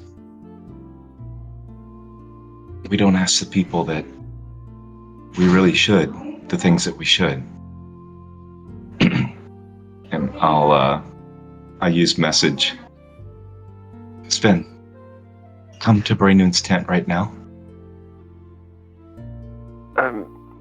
Sure, but real quick, what is a good word that rhymes with breast? Crest. Genius, yes, thank you. Yes. Then he'll amble over, sheaf of papers, kind of in hand. Yes. You remember when we were out on the exploratory committee for the interaction with the Tinkerers Guild, and in our second year, they had us locked up in the room, and they applied the wards. You were able to circumvent that. I think. Let me introduce you to my good friend Quinn. He might be able to use your services. Well, Quinn, when I did that tonight, it was not for the faint of heart, but I suppose when we get back to town I can show you, but not much of a gathering here. We're just interested in the seal. You defeated the seal? Oh, that. Oh, yes, yes. A quick Let me tidbit see. for you there, Sven. To this time that we were referring to that totally happened. The time that you did manage it, and I'm gonna go ahead and make it lore canon, that the only way that you could is kind of leveraging the claw fingernail things that you have as a dragon kind, imbuing them with a bit of, I guess, like magic rubbing alcohol to help sterilize it to some extent. The maneuver that you are aware of basically gives you like a 50-50% chance of Hmm. succeeding or ruining it horribly. You've done it in the past because if they catch you, fuck it, dad will pay. Yeah. So you do know that you can do it, but it is a coin flip. Now, to be honest with you, it was rather tricky manipulation of prestidigitation in Mage Hand, as I recall. And you must. I had to work my fingernails right under. The claw tip may need to be sharpened, but it might work, yes. Is there anything that the two of you working together can do to get us a little bit better than might? I mean, if. It must not be evident we tampered with it then. No. Well, we still have what? Another couple of days? I'm sure we can figure something out. Until we get back to the city.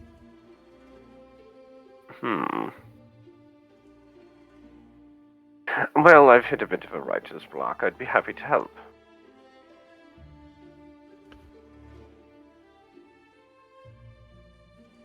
Why don't the two of you practice? Put your heads together, and if you want to examine the case, as long as we can do it somewhere where we won't be ogled, that's fine. And we'll revisit this after some time. But Quinn, being ogled is half the fun. I jest. Come, Thomas. I think maybe my horn polish might give us a starting point at least.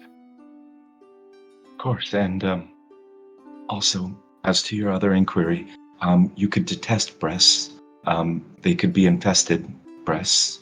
You might be arrested on account of the breasts. You could test them. You could engage in a quest for them. But this is all in jest about breasts. Huh. It could be an act of incest. Quinn, I know I am not the most conservative of types, but even that...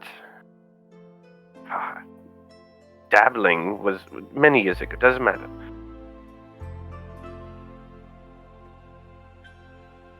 How does he know? Is he that good of a spy, Thomas? I don't know. I assume he is. He's still alive. But Vess could be hiding breasts. I think this is a As good this time. conversation is happening, as they quickly look to Quinn and are we sure this is worth it? I'm not sure of anything, and frankly, if you want to put the kibosh on this, then I won't argue, but they threatened me to pull me back in after I said I was done, and I just think of it as part of my price for the service that they just don't know about. The biggest question I have is, if it goes south, is it just going to fall on you, or is it going to fall on the guild?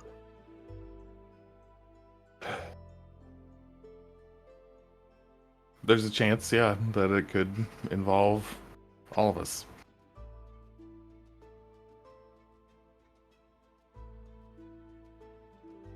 Depends Then- on the level of damage control that they feel is necessary. Then I'm thinking we don't do anything without 100% assurity. I can go along with that. And I start tearing down my tent. That's where we'll take our 10-minute break. As you all go through your little secret powwow of the discussion of the box, you all finally break away in the morning and then prepare for yet another day of travel. This is more or less kind of the unspoken last day that you really should stay with the caravan. Beyond this point, you are moving past the choke and probably past the area that this goblin harasser is working within. So everyone's kind of ready for something to happen. Like, everyone is somewhat aware that this is the make or break point until their protectors are probably going to leave them. Do you guys have any sort of set plan of when to depart, or looking out for things, or staying with them, or whatever? I mean, my guess would be we would travel with them until they make camp tonight, and then in the morning, basically, we start heading back to try to find signs, or Mm-hmm. I mean, would be my you guess. guys are open to whatever option you want. If you want to follow them all the way down to their destination and come back, you can. But I'm just trying to Yeah. figure out what you guys want to do. I'm assuming Essen Hill is their destination, and Mhm. so that's like going to be another week and a half of travel away from our goal. Yeah. So But, all right, that's a fair enough plan moving forward. I'll go ahead and have everyone roll me a perception check real quick. Actually, Brandon and Thomas, roll it with advantage for me. Well, that was a dirty 20 to start. It remains a dirty 20. 18. 13. Okay. So Thomas, you would notice it first after you had stepped away from the camera, so I don't know how much you heard of this. Brandon had been made aware that a white horse or stallion or some sort of steed had been spotted by other travelers in this general area, and he had come to you specifically to tell you to keep an eye out for it, and keep an eye out for it you did. As you all are traveling down the road, you are glancing off again westward, because that is more or less likely the direction of where you might have an attack. Wow, I had a stroke in the middle of that sentence. That's okay. You would spy, and this is a fair distance, to the point you're just kind of seeing the shape and then putting two and two together. You see the general outline or silhouette of a larger, whiter, four-legged animal on the crest of a hill fairly far away. And you would be the first and only one to spot it in the current moment. So, Specifically, the instructions that were given to Thomas was keep an eye out for it, and any sort of arcane trickery. So, using magic to the max extent possible, I will message Brandon. You remember that horse that you wanted me to see? I see it right now.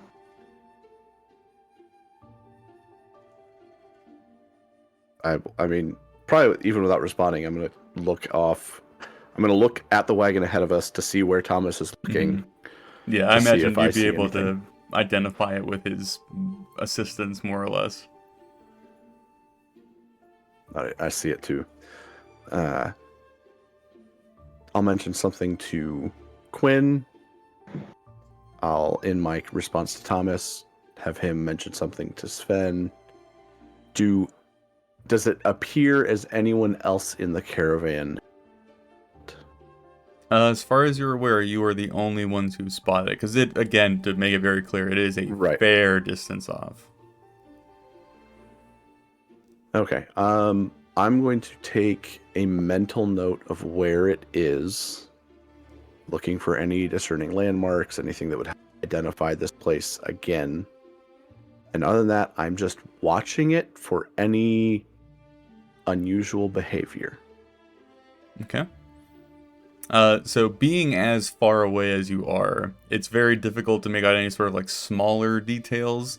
You do, as the caravan is kind of moving by, would see it basically stay in its place. Every so often its head would dip, as you assume it is grazing on the grass, and not seem bothered or phased or directed in any sort of way. Okay. I will continue to watch it. I'm also just going to... With... how would I do this? Because I don't want everyone to be distracted by the horse, but I'm concerned that the horse is a signal or a symbol of something else, and so I want people to be generally aware.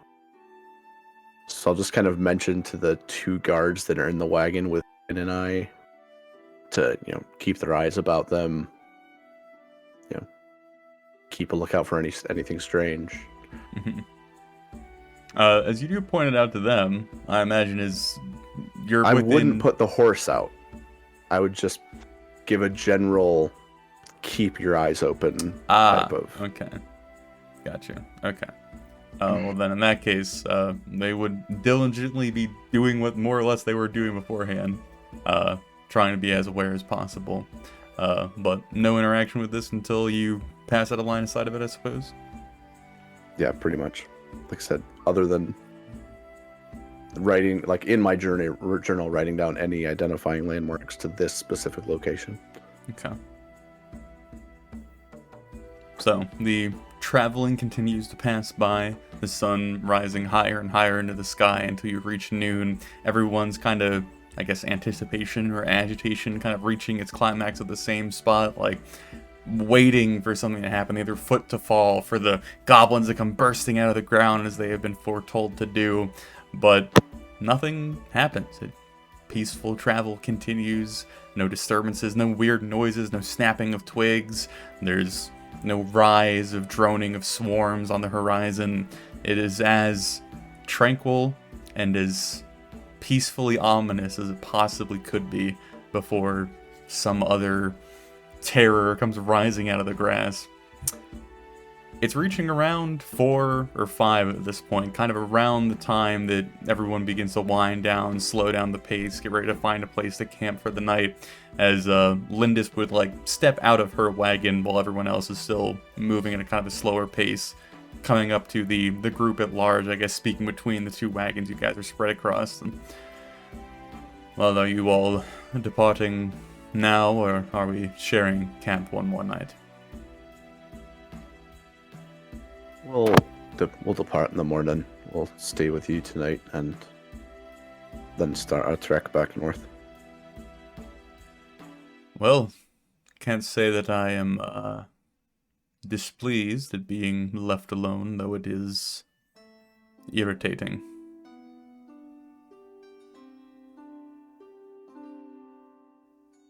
Perhaps knowing a bit of your fortune might help your pleasure increase. Would you care to take a glimpse? Divination ball. Yeah. Oh Lord. Okay.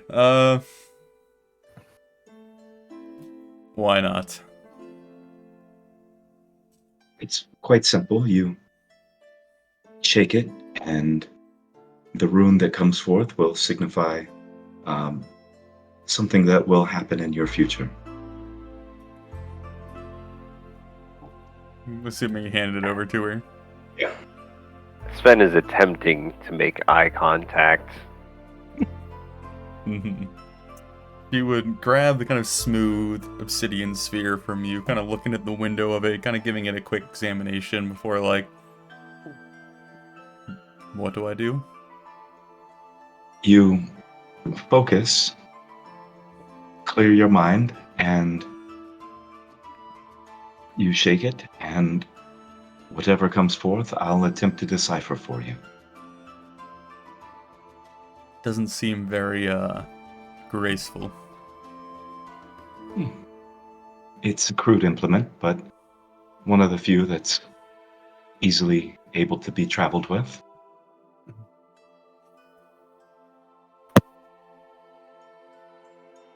kind of looks down at it and isn't like initially revealing it to you. She's kind of watching the token kind of swirl around, eventually kind of flops its way up to the surface and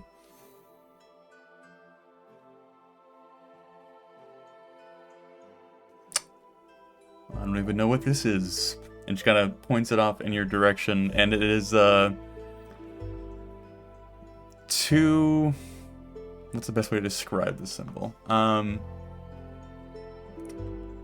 Two flowers, one smaller, one larger, both surrounded by rings, but separated.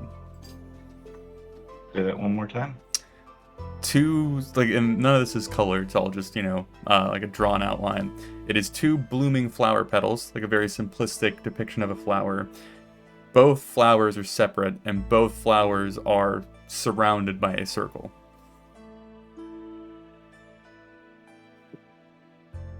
This is curious. It's symbolic of a union or a joining. The flowers are, especially in this phase, symbolize birth. It could symbolize twins of some sort. Are there colors? No. Who is? I'm assuming Sven's next to you as he is trying to catch eye, and you're also witnessing this. Actually, I'll go ahead for both our wonderful viewers and myself and you all. I will try and depict this to the best of my ability. So I'm drawing it on the wrong layer. That is a solid start. I need to get on this layer. There we go. These are horrible fucking flower petals. It looks like a 3-year-old drew it, but that's alright. So, it's basically this symbol side by side without touching one another. Sven, give me insight with disadvantage.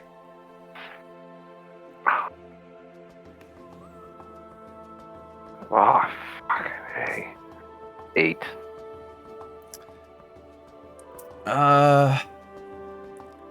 The best I can give you is that she is a Carquin, and the Carquin symbol of their household depicts flowers, and that's a big part of the Companion Plaza event. That's about all I can give you with an 8, I suppose. That's two of them together. Yes. Well, one is smaller than the other.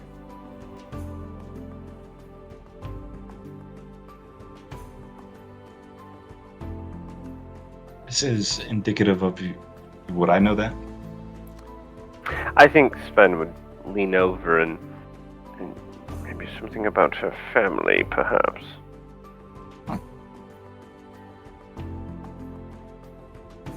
Is this your family crest? Or something that is close to it? Well, there is the white and purple blossom of the Carquin family, yes. Well, as these things often are, it might be a little vague, but My favorite. some sort of union or joining of factions within your house. Don't know what that means, but maybe it will make more sense to you in the future. And if it does, and we happen to meet again, I'd dearly love to know the outcome. Well, how tragic.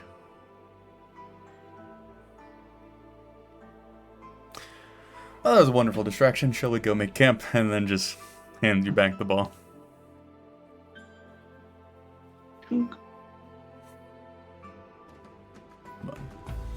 So this would be the last night that you all are with your caravan. I will go ahead and move you in the proper position right around there. Sven, Yes.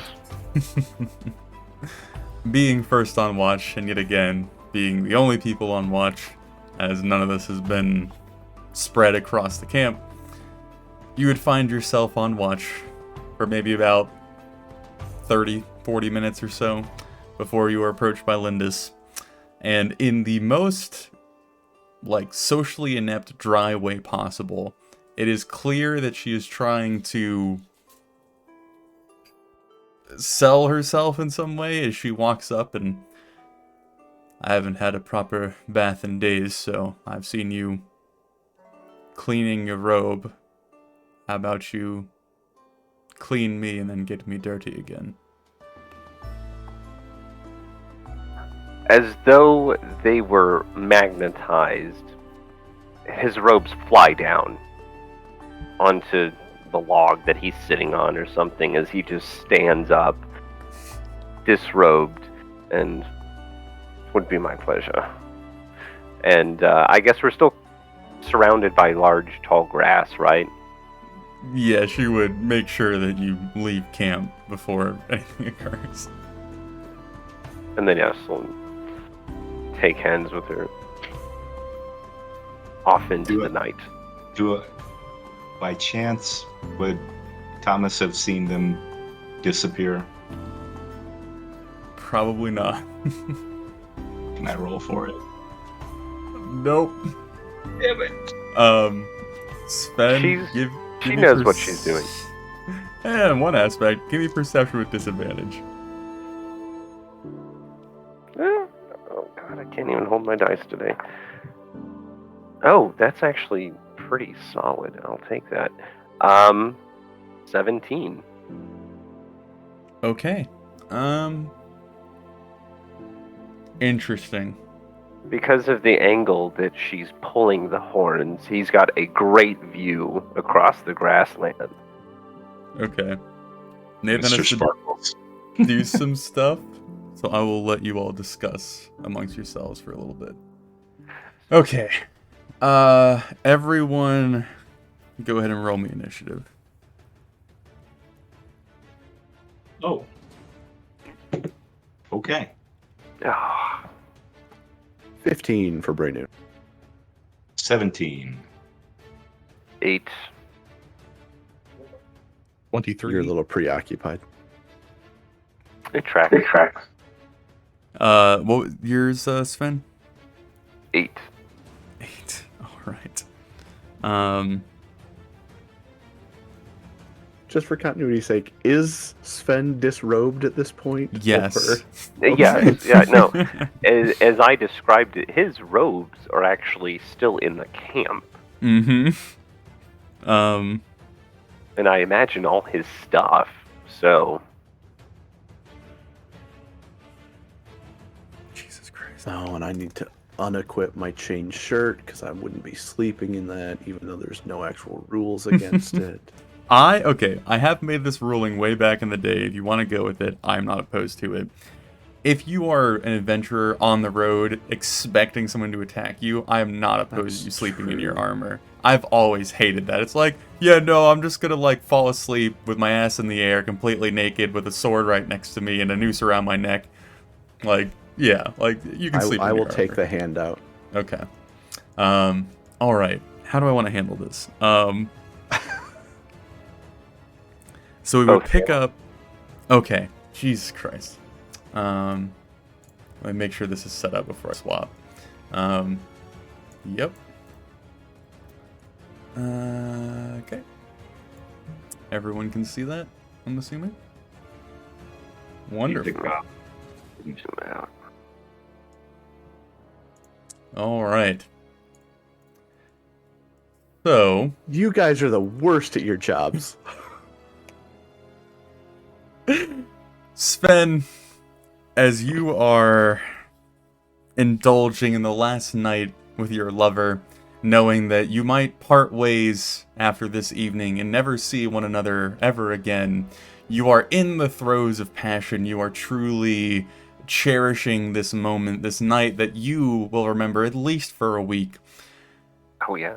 As you are glancing around the immediate tall grass, you begin to hear rustling, but it is certainly muted by some of the various noises and activities taking place, as both you and Lindis are completely exposed. Her armor, thankfully, is beside her, but it's quite the process of putting on, so she is completely unarmored at this point.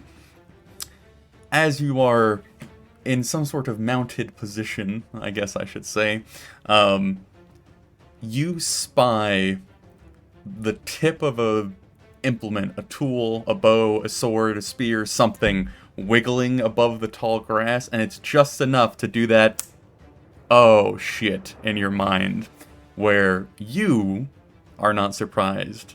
Lindis certainly is, as all of a sudden, amongst the tall grass around you, a cluster of goblin creatures erupt and basically come charging out at you in the darkness.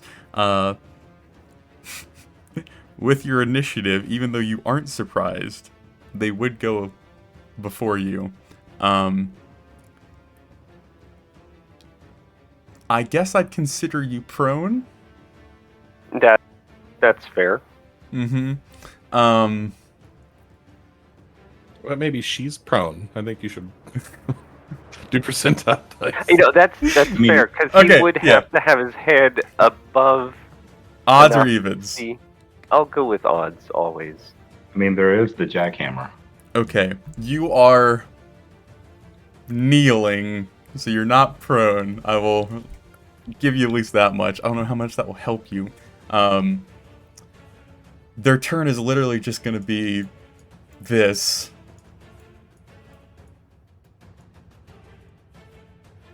Did not see this coming. I saw something Neither did coming. she. I guess you're probably the most prominent target, so they're probably going to try and hit you first. That's going to be 5 attacks. Now, a question for you here. Mm-hmm. Because I can never remember this. I cannot take my reaction until I've actually had my turn. You're not surprised, so you should Yeah. be able to take your reaction. You do technically have a reaction for this round. You have shield or something of the sort? Essentially, yes. What did we decide your spell focus was? Your wand? So, fun fact on shield, I should not need it. It is Okay. just verbal and somatic. I was going to So- say, if you are missing your wand, you do have another wand you could use, but... It is It's currently powered. Anyway, removing from that, does shield only stop one attack or all attacks? It adds to my AC until my next turn. Okay. So, what is your AC? So, as I am attacked, I will cast the shield, putting me at an 18. Okay. I'm going to give them all the flanking advantage because reasons. So let's see. This dice is so worn. That's a 5. I'm going to use a different dice. That's a miss. That's a miss. That's a hit. That's a miss. That's a miss. You could hit by 1. Okay. Jesus Christ, dude. They intimidated. You take 7 points of damage, sir. That's Dude, your injury threshold is so low. As you are caught off guard, well, I guess somewhat caught off guard, as this pack of goblins comes bearing down upon you.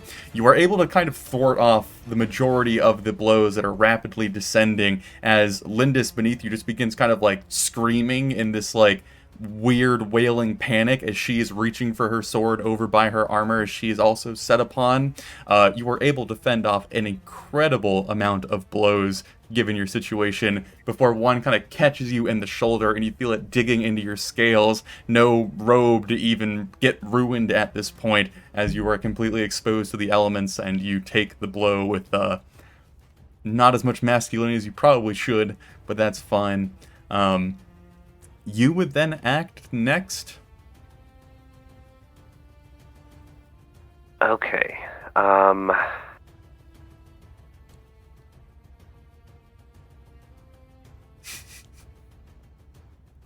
so sorry, Lindis. I truly am.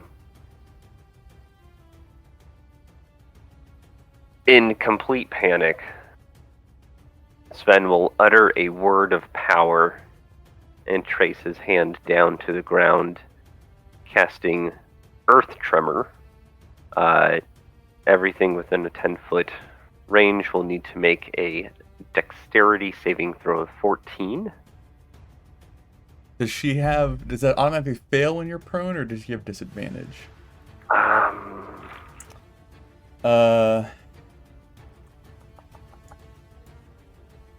Oh, is there no effect on dexterity saves I when you're don't prone? think so. Oh, because Oh. you could still roll Yeah, okay. as a Unless dexterity. you also rule her as restrained, but Hmm. So Weren't dexterity quite there save, yet. what's the number?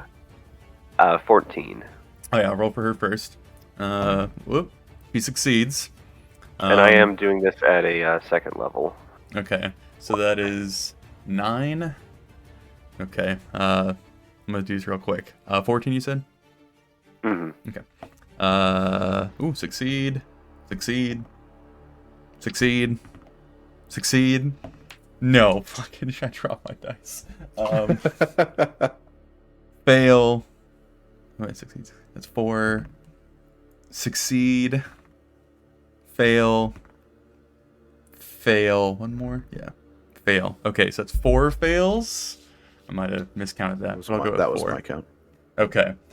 So what is the difference between saving? So the fails take 3 bludgeoning damage and are knocked prone. Okay. The successes have nothing happen to them, and your determination, if the ground in the area is loose earth, it becomes difficult terrain until cleared. Okay. So the red dots will indicate who's prone. They took damage. Linza didn't, but she is prone due to situation. And then it is all difficult terrain around you at this point? Yes, everything within 10 feet. Okay. Is that all you got then, sir? And I would like to let out a blood-curdling scream. Mm-hmm. Oh, I forgot. The 4 goblins surrounding Lindis would have attacked her on their round. I totally forgot. Let's Oh god, did you kill Sven's leopard right off the They bat? have advantage. And what her AC without her? Oh no. Wow. First one missed. Second one hits. Third one misses. Fourth one hits. So 2 hits. Come on, Linda. Oh, this isn't looking good. God, her husband's gonna be so mad. Ooh. I'm more concerned about the last name than her husband. As you begin to frantically go through the motions of earth tremor and you see the ground begin to shake, the goblins surrounding her that are kind of almost having to descend into your space to get to her, as it's just this flurry of green violent flesh all around you. You see her take a very unfortunate looking blow just below her neck, like right in the collarbone, where her pale flesh is now bruised and then quickly gushing blood as a puncture wound is placed there. There's another pretty hefty blow to the side of her face, which leaves her like pretty much dazed, her eyes kind of foggy to some extent and not out of lust. She's not dead, but not looking good. Most certainly bloodied, if not more. But alright, so that is our 2 wonderful lovers. Let's get to the real fight. I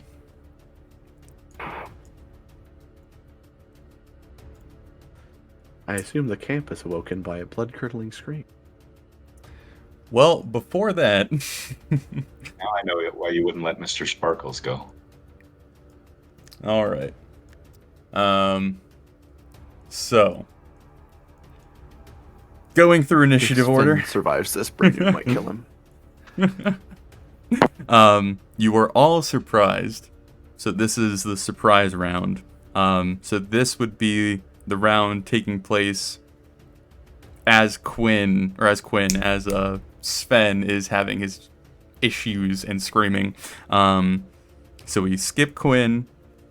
We skip Thomas. I will note I am in my tent, just in case that changes anything.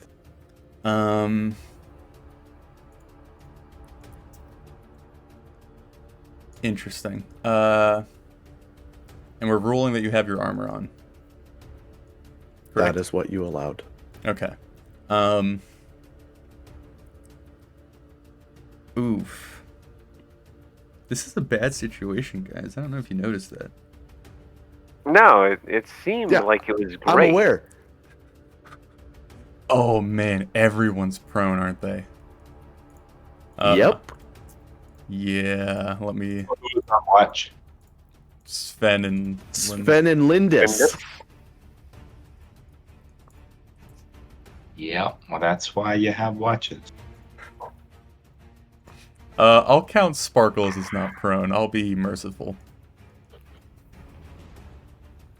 Okay. Does anyone feel guilty if you killed him again?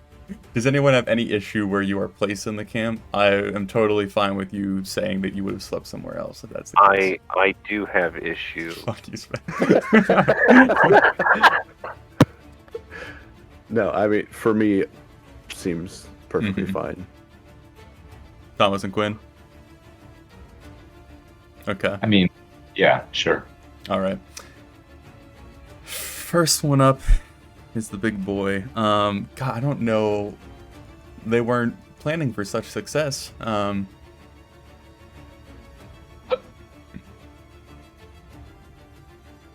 Oh, fuck. Okay. Yep. Okay, so first move, Braynoon, you are going to be awoken first by thundering, heavy footsteps. You can feel the earth kind of moving beneath you. It almost feels like one of the horses got loose and is kind of racing past your tent before you are aware enough to kind of start craning your head back in your tent. I'm assuming we're like speaking like a traditional A-frame with like the flaps on either side, right? Probably. And you see this green blur kind of just barely discernible across the green blur of the glade, storming towards the entrance, and it just alarms you enough before all of a sudden this massive goblinoid creature bursts through the flap and just starts hammering down on you. So he is going to get advantage because you are prone. What is your AC with your armor, sir? 18. I'll say that you don't have your Sorry, shield. 16 because I don't have my shield. Yeah, okay. All right, so advantage. I hadn't unequipped that. Yeah. 1 second, I'm just double checking something. Okay. Don't roll off the disc. That's a hit. And oh no. As a reaction, I cast shield. My AC is now 20. Okay. Misses his first, hits his second, which was a critical hit. Not ideal. But better than getting hit twice. Yep. So you would initially take 14 points of damage, as you are able to... Oh, wait, you're surprised. So can you react? Oh, no. Probably not. So that other one would hit. Yep. So that and 7 more damage, which is separate. So that wouldn't trigger your injury threshold. But yes, you would be hit with 2 very firm and heavy blows, both of them striking you squarely in the face, as you are face to face with this monstrosity, though he is upside down in your presence. I need 2 Constitution saving throws from you, sir.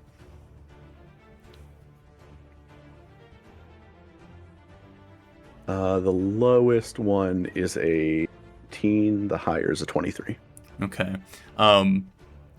There is a moment of sobriety and your grogginess in trying to wake up as you are pelted with the first fist, and you feel the amount of power being driven through your skull enough to kind of twinge at your consciousness as you can feel just the slight fear of being subdued before the second fist hits you even harder, and it is a strange mixture between like this evil, untamed ferocity and precision, as you are able to very clearly tell that he is striking in such a way to try and drive you into a daze or into submission, with a bit more form and grace than you would usually subscribe to goblin kind.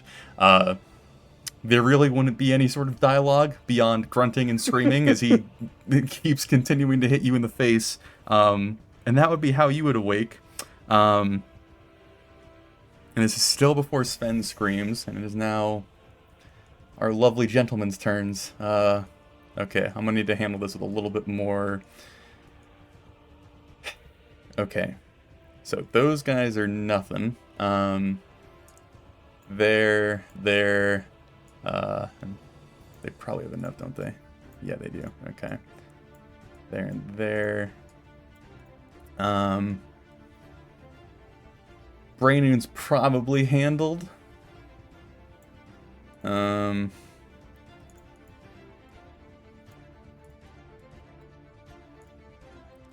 apologize if this is not the most entertaining thing in the world.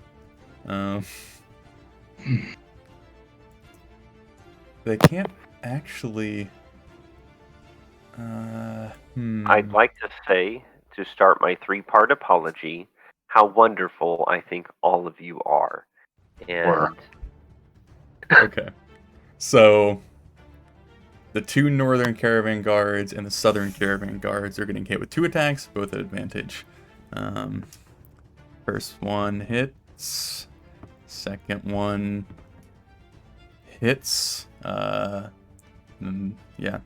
First one hits. Second one hits. Okay, so they both take 2 attacks.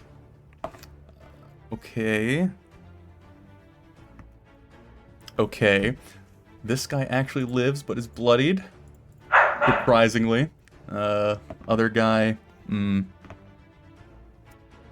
does not fare well. And then there's a one on the bottom. Same situation. Hit.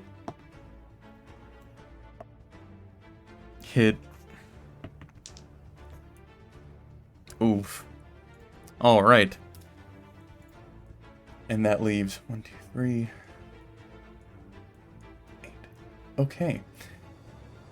So, to try and keep this in some sort of fucking order, Brainoon, you were awoken by being beaten in the face. As you hear the sounds of ambushed combat taking place, like scrambling footwork, and then swords being pulled from scabbards, and then the gurgling, bloody cries of men being put to sleep in their sleep, you would eventually then hear a familiar yet distant scream of Sven, far off to the west, before the entire camp is now fully awake and aware that you have been set upon by goblins. The northern caravan hand that was asleep in the cart has suffered 2 very heavy injuries and is now wailing like an absolute child, both terrified and afraid, as everybody is now awake and the surprise round is over. So Quinn and Thomas, you would arise to see this lovely situation going on. Brainoon, I imagine maybe you're a bit less aware of what is going on, both being in the tent and locked in combat with this gentleman. I have a pretty good idea. I will give Quinn and Thomas this. As you do a quick, like, oh fuck, glance, the 3 goblins about 10 or so feet to your right all have short bows drawn, arrows knocked, and they are scanning the area around you. And the 5 goblins to the west across the road are in the same position. They are basically watching and waiting for movement to give you some sort of clarification of what's going on there. And then we're to Quinn. Hey, welcome. Kill them all. This reminds me of like playing a video game, and in the cutscene the whole world goes to shit, and then the camera just comes into the back of the character's skull, and it's like, all right, fix it. Okay. I believe I want to help Brainoon, but there's a lot of gobos between here and there. All the same, I appreciate it.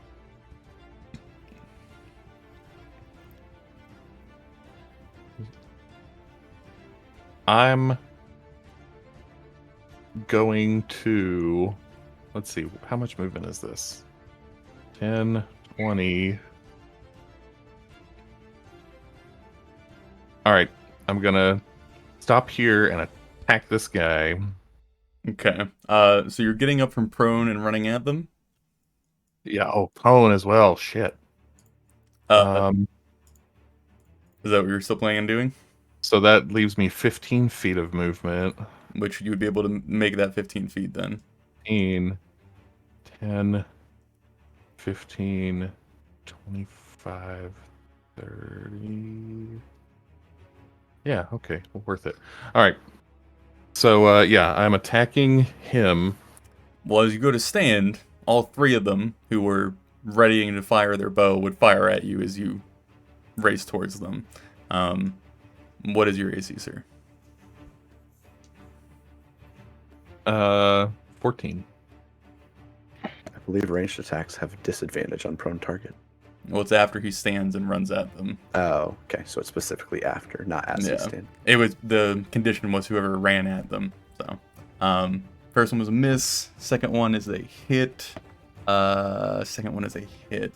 That is 4 and 3. Wow, that was not a bad case scenario. As you stand and ready yourself and are trying to like push away again the tendrils of sleep, you go racing towards the three to your east as they release their deadly arrows. You catch a few like on your armor, kind of getting a bruise on your shoulder, but it does not deter you as you stride towards the first one. So I'm attacking him with my rapier. Okay. I will be... It's not really a sneaky attack, but I'll be sneak attacking him since we're kind of mono igabo.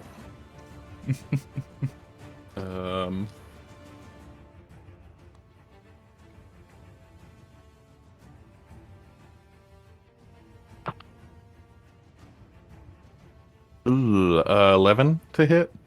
I think that is a miss. That is a miss. Okay. I rolled low on the damage anyway. Since I attacked him, he cannot take opportunity attacks against me. Mm-hmm. I will cunning action dash to get here and flank that guy with Braynoon. The third, like this guy in the back, Mm-hmm. I don't have the movement to get there unless You get I an attack of opportunity. But if he's holding a bow, then Right. that, you know. I'll say he'll do like an unarmed swing at you. Okay. He's at 14. Right. Ooh, he does hit. Though it's going to be piss poor damage. I won't even give him a bonus. Yeah, 1 damage. Okay. Just catch a fist as he's running by. Or you're running by. As you now I'm gain, as you gain that position, to give you a better description of this beast, because Braynoon doesn't have the best view of this creature currently. If it was standing tall, it's perhaps 6 or 7 feet tall, which is pretty insane for a goblin frame. It is almost encroaching on like the shape and size of a troll, where they'd probably be like 10 to 15 feet. This one is starting to get that look just by having like lengthier arms and legs and a more extended torso, kind of removing itself slowly but surely from its certainly goblin origin. And it is more muscle than flesh. Like the skin is so tight and toned around, like it is the most jacked up steroid meathead of a goblin you've ever seen, as it is just like crazily, frenziedly beating down on Braynoon, who is desperately trying to dissuade him from killing him in his sleep. Yeah, I guess that's about the best description I can give you, just that he is a monolithic specimen, at least compared to his brethren. And that's your turn? Yeah, so just having been in situations similar to this before, having had to fight or flight immediately upon waking up, just immediately trying to assess the situation, training kicking in, seeing team leader's position has been compromised, and just making Making my way to his side. So now we are down to the caravan hands. The one that is very battered is going to stand up and lash out at the goblins he's currently fighting. Which he misses. Yep. Can't blame him. But he is now up and actively fighting them. The 3 just off to the west of Thomas would all stand. How aware would they be of what's going on?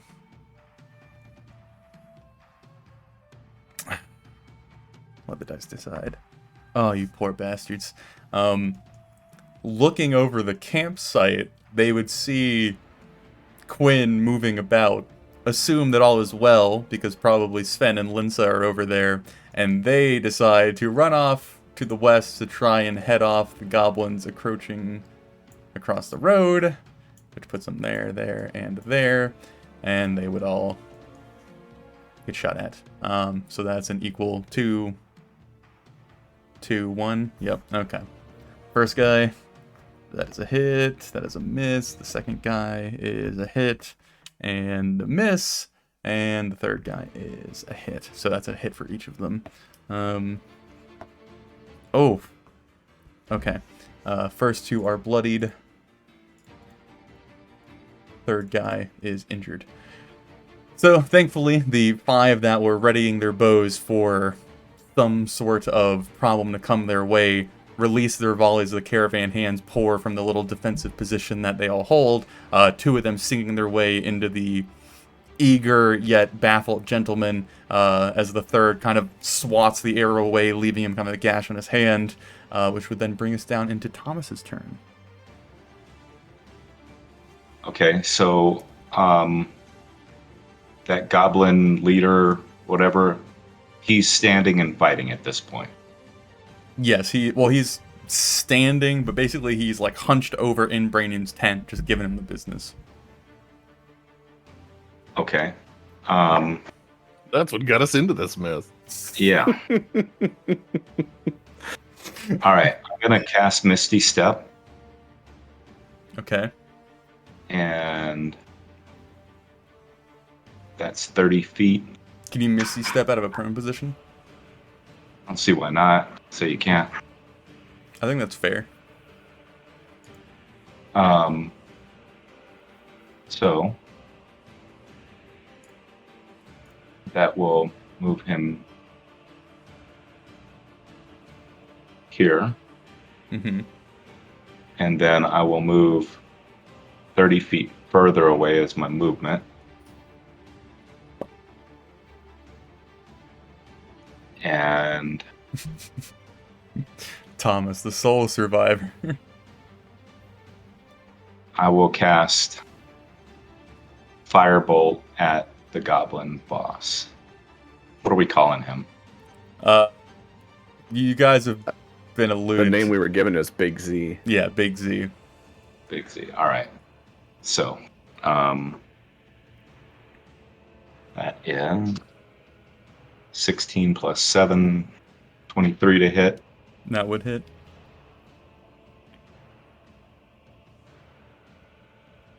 Three whole damage. All right. And that's my turn. As you, do you want to do anything with Sparkles? Just snap my fingers and he comes with me. Okay. As you wake up on your bedroll and you watch Quinn kind of leap over you and dash to one of the goblins, not landing a blow. You missed, right? Yeah. Almost landing a blow on one of the goblins and then racing around to where you can see like Brainoon's feet like kicking the flap open of his tent as he is wrestling with the individual above him, and then Quinn preparing behind him to do some sort of assistance.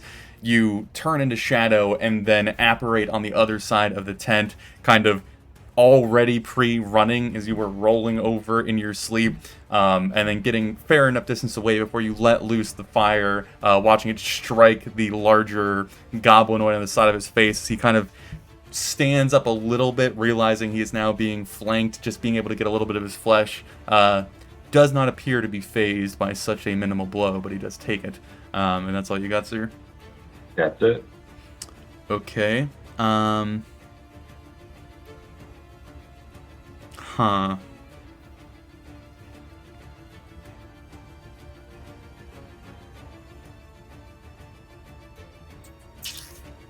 I can't decide. My odds or evens myself. Okay.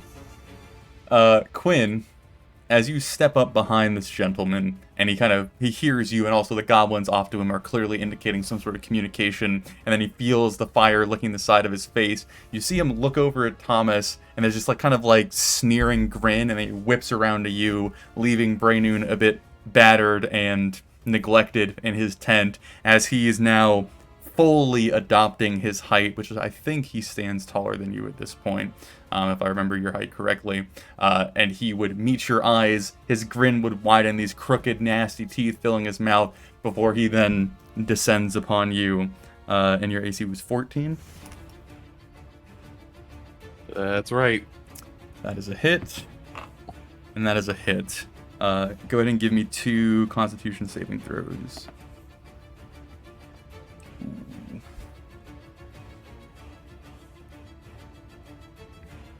5 and 7. Ooh, okay. You would take 14 points of damage from the 2 blows that you receive, and you are stunned by both strikes, but I guess that's a bit redundant. I'm not stunned, I'm down. You're unconscious. Yeah, I was gonna say. Okay. Yeah, okay. I'll mark you with that. Oh, you're also prone, I guess, too. I should remember that. Yeah, not a very good sight as you race to try and save your admiral, leader, captain, commander, and then get decked directly in the jaw, the world spinning around you before it fades to black, and then you very quickly smell and taste earth in your mouth as you slip into unconsciousness. Okay, sweet.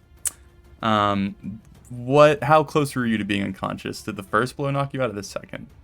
The second. Okay. Good God, this is going horribly, guys. Yeah, it's almost like people should stay and watch. Hey, Brandon, it's your turn. Perfect. Braynoon starts by taking a calming breath, using second wind, healing 12 points. Okay. I almost rolled max on that, so that puts me there. From prone position, casting Cause Fear. Big Z, as I just, knowing he doesn't probably understand any language I speak, that'd be best if you run. So I need a Wisdom DC 13 save from him. He rolls a 7. Okay, that would be a failure.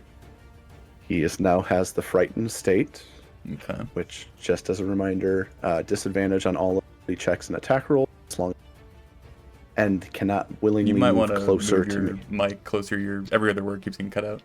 Oh, weird. So yeah, disadvantage on ability checks and attack rolls, and can't willingly move close. I'm still cutting out. That's weird. I don't know what's happening. It's okay. Oh, sure. Yeah, anyway. Mm-hmm. And then Yeah. I will action surge. Well, as I move, use my movement to stand. Action surge, grabbing my warhammer, attack him Okay. in the back of the head. I probably won't qualify you as flanking since Quinn is unconscious. That is completely on the fine. ground. But yeah. That is a 19 to hit. That would hit. And this would be two-handed since I don't have my shield, which I believe is a D10. I'm just double checking. Yes. That is 11 damage. Okay. Okay. You land a very heavy and square blow on the back of his head, kind of regaining his attention. I guess almost kind of like interchangeably entangling it with your cause fear as he's like going to turn around to look questionably at your strange words before you nail him. The message becoming very clear as he both looks rather afraid of you and rather pissed off at you in the same moment. He is a bit of an intimidating presence now that you are stood up, and it's about that angle, and you also see I'm Quinn used to it. on the ground behind him, in probably not the most elegant position, I imagine, when you tumble to unconsciousness. But yeah, you certainly got his attention, and certainly dealt a rather sizable blow. That's all you have, sir? Well, yeah, I'm not going to move out of his Okay. range because I don't want to take effect opportunity. So We're back to goblins. Before we do these, let's go and check in on I our still lovely have the cover of my tent. couple. See how they're faring. Okay.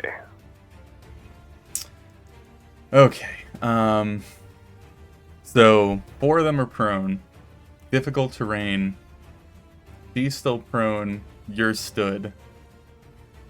They're probably just gonna whack the shit out of you again. Yeah, I would assume so. And I imagine you don't have another shield.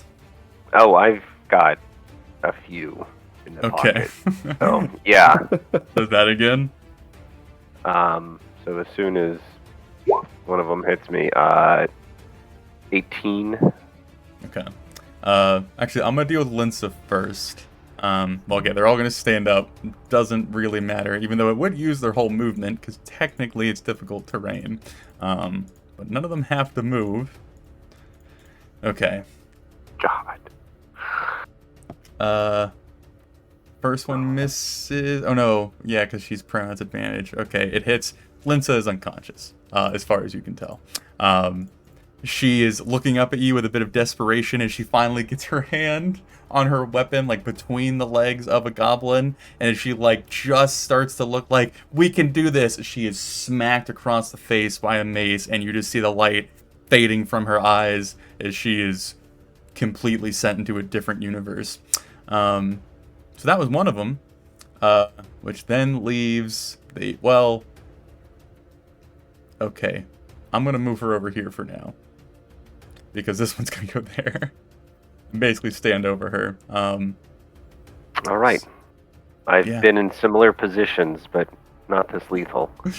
Okay, so it's the AC of 18 with 8 attacks that all have flanking. Okay, number 1. That first roll is a critical hit. Okay, let me just stop you there. I've got 10 health points. Okay. Hit points. Right. Well, I'm gonna roll to So- see if it beats your injury threshold, which it probably will. And Well, if it's critical, it's max damage as a given, right? it would be a total of 11. So that beats your threshold, and it knocks you unconscious. Mm. For the first time, let me pull up the injury chart. It cuts off his tail. Wow, dude. Okay. It's gonna be bludgeoning. Tail, we're still not sure he has. Do you want to roll for the injury, Sven? You know, I don't mind being the bearer of my own bad news, given the situation. So roll me a 1d20, sir. Okay. That's a 7. You get a broken rib. This has the same effect as internal injury above, except the save DC is 10. Okay, so you get an internal injury. Whenever you attempt an action in combat, you must make a DC 10 Constitution saving throw. On a failed save, you lose your action and can't use reactions until the start of your next turn. And you need a magical healing spell of 6th level or higher to cure this injury, or 10 days of nothing but resting. So you have broken ribs, and basically it makes it so if you do any action in combat, it's hard, believe it or not. Which isn't a problem Okay. right now because he's unconscious. Yeah, how is that going to affect my death saving throws is my real question. So Sven, go ahead, and in this lovely moment of you and your lover being sent into a realm of black, why don't you paint me a vivid picture of how you go down and how your rib is broken? So I can only imagine the unexpected sight of this absolutely pinnacle of guardswoman going down. Sven quickly, moves his hands, pulls up his shield, bares his fangs, and as he's feeling the righteous fury pulling within him, one of them just swings out completely around the shield and clocks him right in the side, and he kind of does one of those moves where he almost goes horizontal and then collapses. All right, so Svenjamin, you and your lover are unconscious, and we will solve that problem later. Now, do they stab me while I'm down? We will. I have some questions and things for you. We will get to that later, I assure you. Okay. Wow. Okay. So that was the goblins on that turn, or on that map. If it makes anyone feel any better, he will probably die for his mistakes. If that's the solid. No, I mean, I've Sven already will be the stated that's only going one to who happen. lives. I have no idea why you're not even here right now. So you could always lie your way out of it should we get back together. We'll never know. Well, the scene that you'll probably find him in, if any of us survive, will be.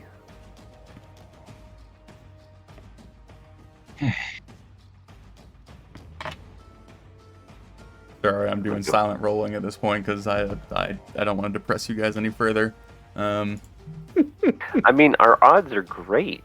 It's a 50% chance of critical injury and a 50% chance of death.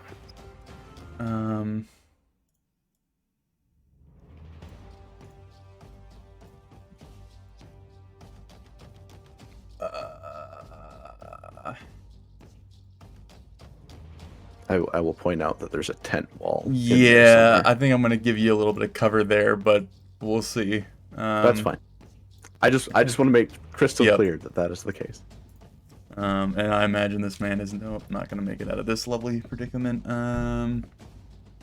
Nope. Jesus Christ. Thomas, what is your AC, sir? 12. Okay. That's a miss. That's a miss. As you are creating distance away from this insane scene taking place, two of the goblins that have clearly just dispatched one of the caravan hands come pouring from the wagon they were in, bloody weapons still in their grasp, as they are switching quickly to their short bows. As they are scurrying over the rocks towards you, they release two very wild shots in your direction, both sailing past you, but they are clearly bearing down upon you. That's all of their turns. They basically just wiped out the whole caravan except this one poor gentleman in the middle, getting shot, stabbed, throat slit. Not a good scene. Not exactly uplifting. It would be Sven's turn, and then it would be Lindis's turn. Hey Quinn, you're up. Well, Well, doesn't Sven have a roll to make? I do. I do So- have a roll to make. Well, okay, wait. Let me check something real quick.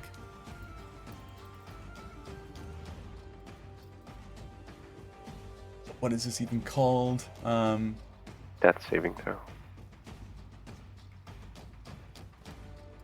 1 second. Hey, at least I'm not exhausted on these. Find the I silver mean, lining.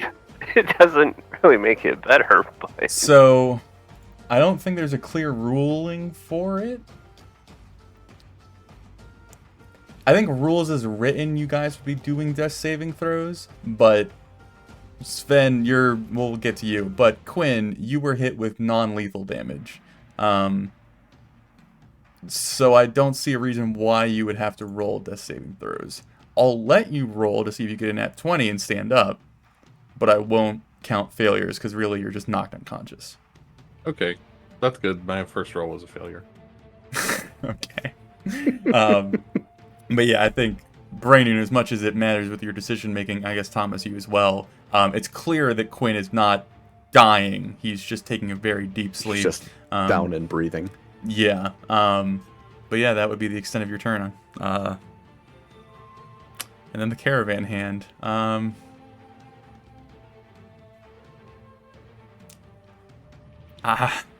Is he gonna die running? I feel like he should run, but I think he also knows. He's gonna turn and try. Because He'll get a medal posthumously. roll a natural 1. Ooh. Yeah, that doesn't look good. Thomas, you're up, sir.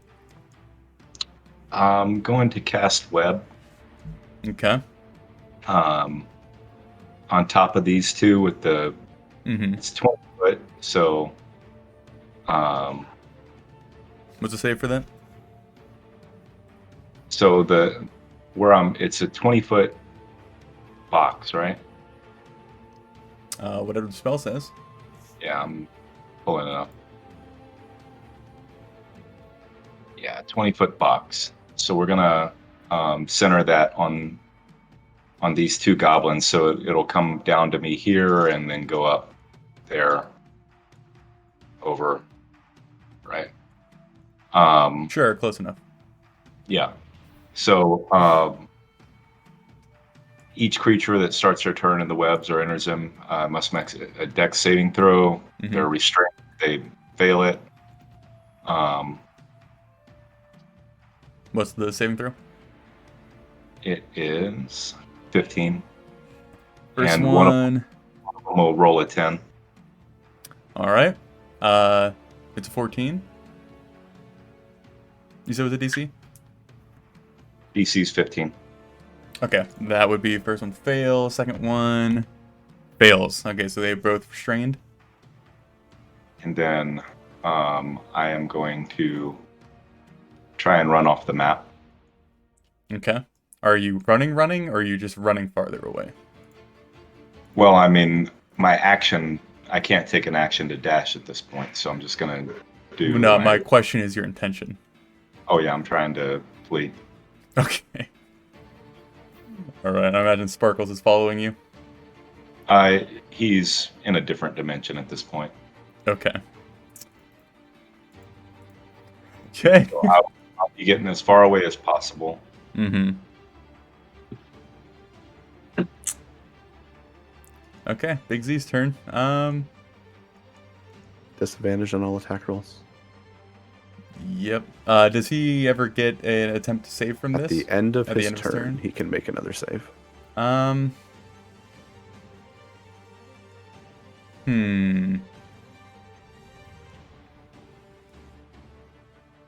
Yeah, I think you actually scared the pants off of him.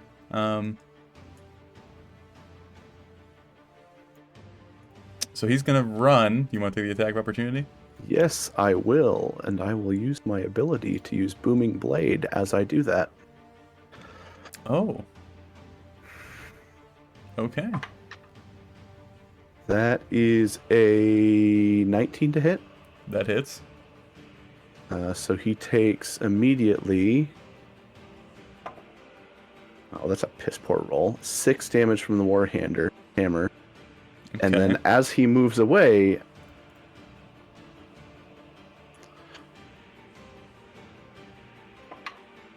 Which is 6. So 12 total damage. 6 bludgeoning, 6 thunder. Oh. Your first impact as he goes to turn bloodies him as you see him begin to kind of start moving in a bit more of a broken manner. And he doesn't quite realize what you are doing. He goes to move, triggering the booming blade as another blow lands and kind of rocks through his body. It clearly makes him even more concerned of what is going on as he just bolts as fast as he can. Is it the same save to break the frightened? Yep, DC 13, Wisdom. He fails. So he would, as far as you're aware, just start blitzing it off to the east, back into the shrubbery. And then it would be your turn. Well, so how? All right, tent mechanics.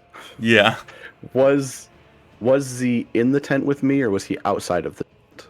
He It's was a two-person tent, so it would have taken 2 squares. Sure, we'll say he was in the tent with you. Okay, so in theory, this goblin behind me is messing with tent flaps. Sure, I'll give the one to your west will have half cover to you, Okay. and the 2 to your north will have 3/4 cover to you. Okay. Would the 2 to the north of me get attacks of opportunity? Would the one specifically north to me? Because the other one, as I went the other end of the tent. I would give them attack of opportunities, but it would be with a cover. Okay. Well then, order of operations, I will attack the goblin behind me. I'm assuming he has the same I do. Behind you being the west? Yes. Okay. That is a 21 to hit. That would hit. With that is going to be 7 damage total. Okay. Yes, I rolled the right die. That would take out that gentleman. Perfect. In that case, I'll run this way. And so I will provoke from probably both of them, since you said they, but... So you're you have no shield. AC is... I do not... I mean, I don't have a shield right now, so AC is 16. Okay. Okay. It's a miss and a miss. Okay, perfect.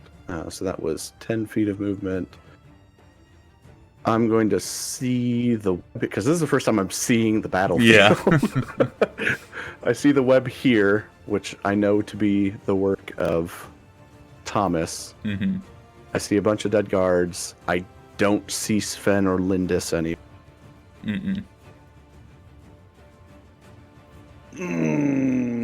You could probably still even see Thomas booking it. Yeah. Yeah. I haven't escaped the battlefield yet. I'm still on the battlefield. I feel like we've discussed this before. Action to administer a health potion to somebody else, bonus to use it on yourself, correct? Yes. Okay. I'm going to change my movement a bit. So that was 5, 10, 15, 20. I'm going to move to there. Okay. And I hate this. I hate this. I hate this. I'm basically reading myself as the combatant. I should also mention he only has the effects of frighten as long as he sees me. Don't know if he can see me right now. Okay. But I will make that clarification. I hate to do it, but I'm going to use my bonus action to drink my potion of healing.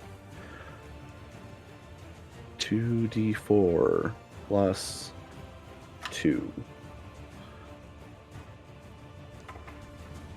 That is a 4 and a 3, so that is 7, 9, which puts me back to full hit points. All right.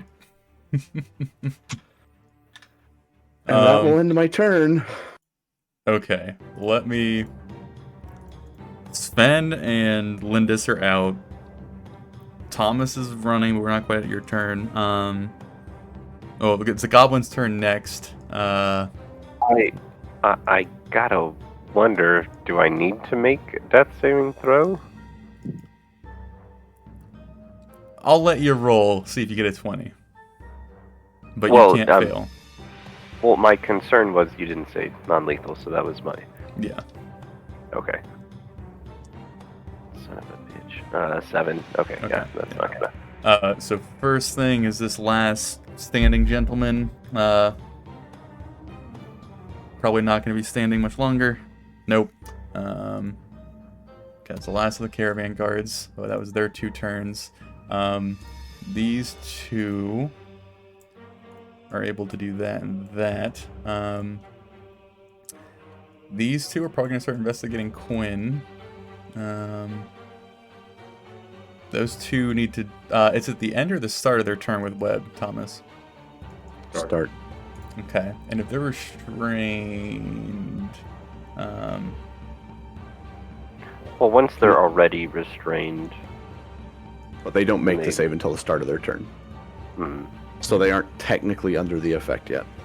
okay, let me see. So it was 14 dex, fail and succeed.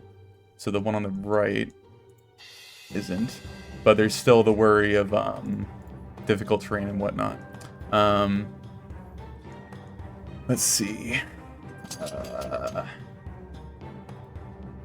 Can I retcon a spoken free action? Sure. I'm just going to shout out to Thomas that I need backup. Oh wait, the two in the web should already be restrained, right? Because when they entered the area when he cast it, and That's when they failed, got restrained. Yeah, I guess. Yeah. right? And then did they use their action to unrestrain themselves?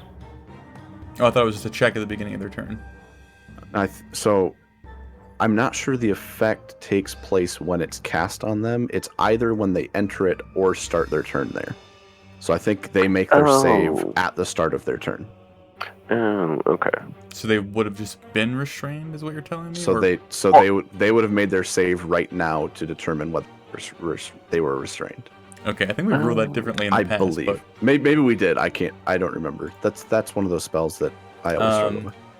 Did you ever throw the definition of it in the chat, Thomas? If you could do that real quick, Web. Yeah. Sure, it was in there at one point. I don't want to be rules blurry. I'm trying to think of that's anything fine. to help. You just put the save. They're not there. Nah. Dang it. Well, it honestly could matter as well. Okay.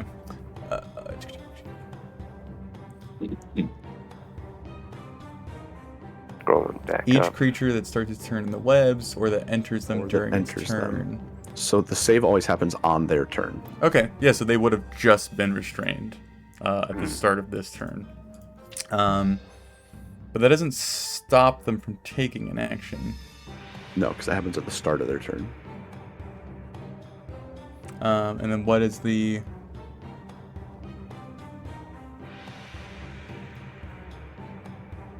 Okay, it has to use a strength check. They're still going to shoot their arrows at Thomas. They're just not going to move. Yep. Okay. Because they should be in range. Yeah. Okay, and your AC was 14, Thomas? It's a 12, but they're going to shoot at me. Let me know if they hit. Okay. They have a disadvantage as being restrained. I don't think their they attack do. roll. Restrained. Speed becomes 0. Attack rolls against the creature have advantage, and the creature's attack rolls have disadvantage. Yep, thank you. I did not read that second part. All right. So first one, that's going to be a miss. Second one is going to be a hit. Back so he can't get hit. So, but you told me. As a reaction, I'll cast shield. Okay. Which brings your AC up to what? That is going to be bring it up to 17. Okay, that would be a miss then. All right. So you get both arrows to miss as they don't even try to break free. Two were investigating Quinn. Brainoon, there is a horse off to your left in front of the wagon. Okay, good. That So means they more cover. Yeah, they don't have line of sight on you, but between like the gap of the horse and the wagon, you can see that off to your west, goblins are coming, and they all have bows drawn and are kind of like scampering towards you. Just so you're aware of that. Good to know. I think that's all of their turns. And then we go back up to Quinn. If you want to give me a death saving throw to see if it's a 20. A not death saving throw. It's a success. Give me a deception with disadvantage real quick. Which, if I get 3 successes, that's also stand up. Or is it just stable? I think it's just That's stable. the same thing. You just stabilize, yeah. in the nat 20 that gives you the special. That will be a 19 with disadvantage. Damn. Wait, are you back to 1 HP? No. No. Thomas, Oh. as you are being bombarded with arrows, kind of out of the corner of your perception, as you are watching Quinn being kind of like handled by these goblins, you see them kind of grab him and start moving him around, and they're clearly like pushing his hair around and like lifting up his limbs and like arguing across one another, as they are more or less examining the unconscious body, or as far as you're aware, unconscious body of Quinn. Yeah, I guess you catch that as you are also trying not to die. Okay, interesting. Okay. Quinn, no more caravan guards. Thomas, down to you, sir. I hope it's enough. He needs backup. I will cast Magic Missile on the one. Which way are you facing, Brandon? Are you facing those two? I am facing north, yes. Okay. Do you need line of sight on that? Magic Missile's weird. I think you need to see... Most spells, you need to see your target. Doesn't say. You create 3 glowing darts of magical force. Each dart hits a creature of your choice. Oh, that you can see. So I can't see them? No, there's a wagon between you, Brandon, and the goblins. You can see the ones encroaching from the west.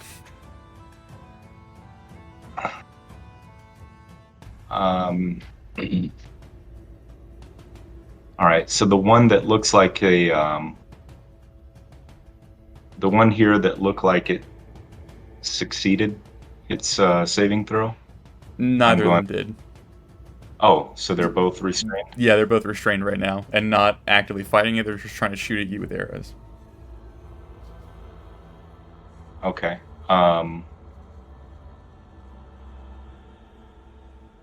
Then I will cast Magic Missile on one of them. The one closest to me, I guess. The one closest to you in the road? No, this one right here. Okay, the one on the web. Okay. See? Okay. Yep. So.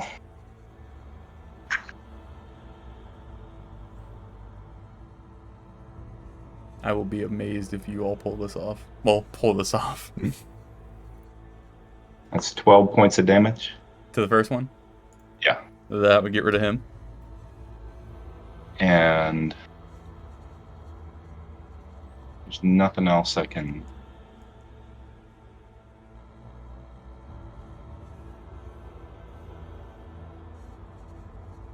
I can cast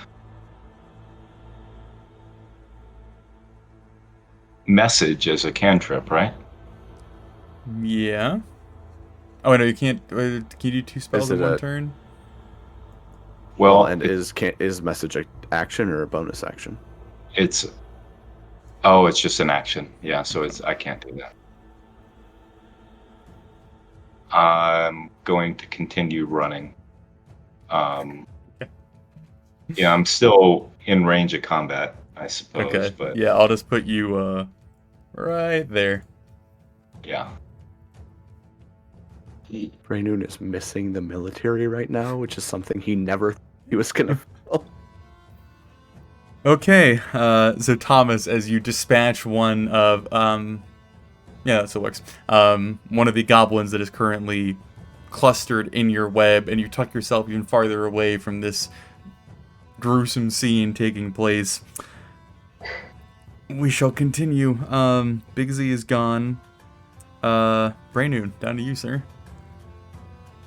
Well, we'll attack the guy in front of me. That's going to be a 17 to hit. That would hit. Ooh, not great damage. Only 5 bludgeoning damage. That would bloody him.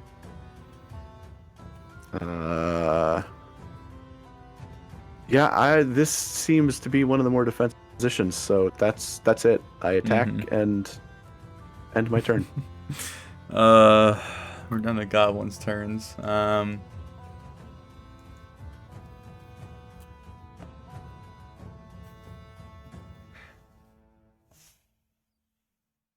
Rainoon, somewhat bewildered. Let me double check. Yeah. You would see two goblins dragging Quinn in the background. Both of them having one ankle, just dragging him through the earth, clearly bringing him east to west and like off towards the road, as he is still clearly unconscious. They are still kind of visibly arguing between each other as you are fighting for your life. All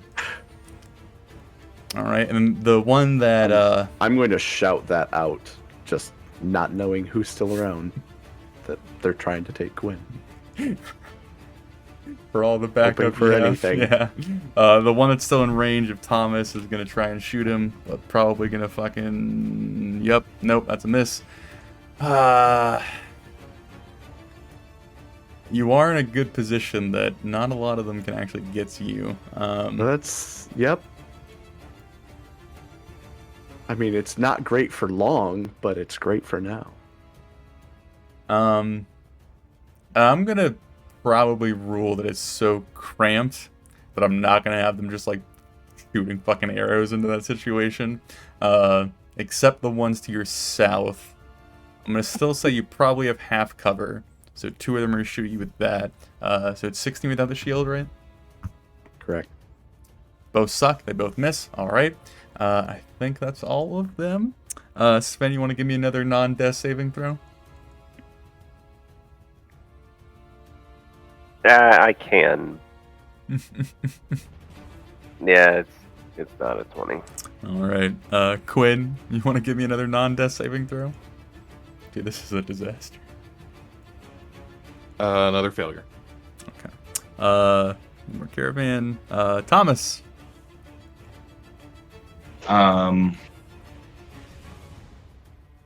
Do I have any thick cover to the south or east of me? There's Would that obscure everything? boulder up to your north that you could probably hide behind. There's probably enough dense grass around you that if you took the action to hide, you probably could. As far as like physical cover to like create a barrier, there's not a ton. There's just a lot of like tall grass basically. How tall? I mean, this far off the road, you're probably getting to like maybe your chest height. So you could just kind of like and try and hide. But that would be an action to hide. Yeah, no. I'm considering rope trick to disappear. But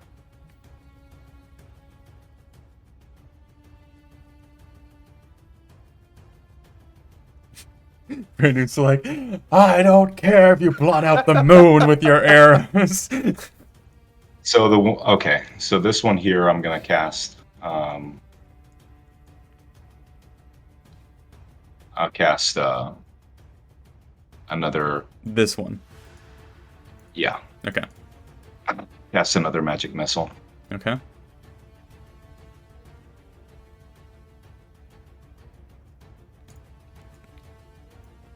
Another 11. That would do him in.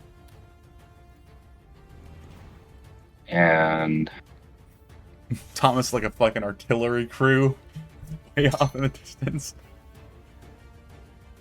I mean, as long as it keeps happening, fine. Yeah. You could scrape out of this. I would be so impressed. Oh, yeah, I know. I'm doing the mental math. so If Quinn randomly stands up, that could be interesting. What I'm doing is running as far to the south and east to maximize my distance away from these two, while still staying within 120 feet of this one. That's easy Got it? enough. Yep. All right. So as Thomas valiantly kills another one and runs even further away, we will come down to Brainerd again. Alright, another attack on the one in front of me. Oh, that could have been so much better. Not that I need a natural 20. That's a 24 to hit. Okay. I imagine he's for dead. 10 damage total. Okay, he's gone.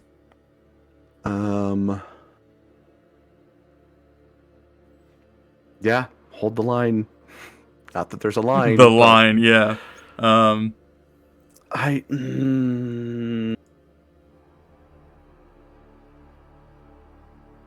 gonna be stupid. I'm gonna move to there. I don't Okay. provoke from that guy because I didn't leave his threatened range, but I Okay. don't want to let Quinlan out of my sight. Well, it's their turn next. And they're gonna drag him. I'm even aware. further.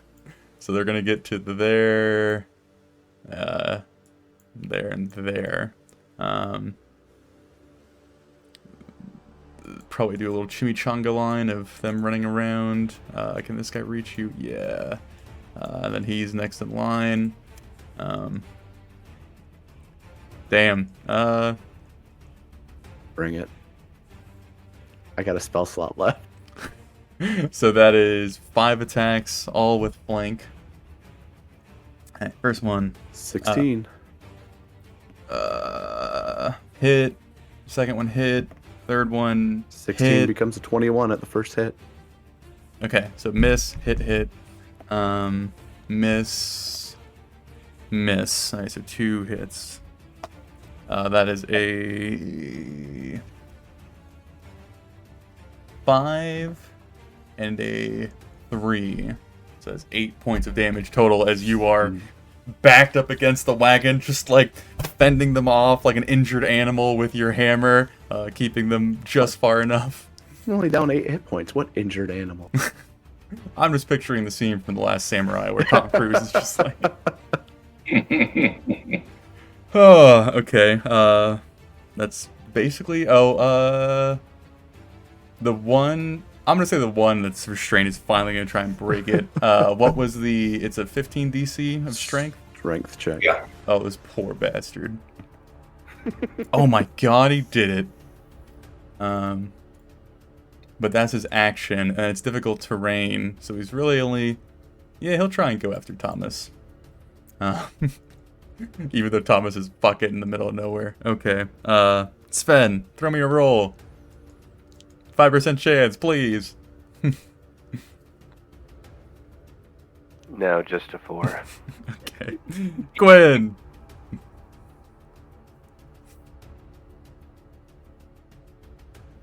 Damn. No. Okay. Thomas!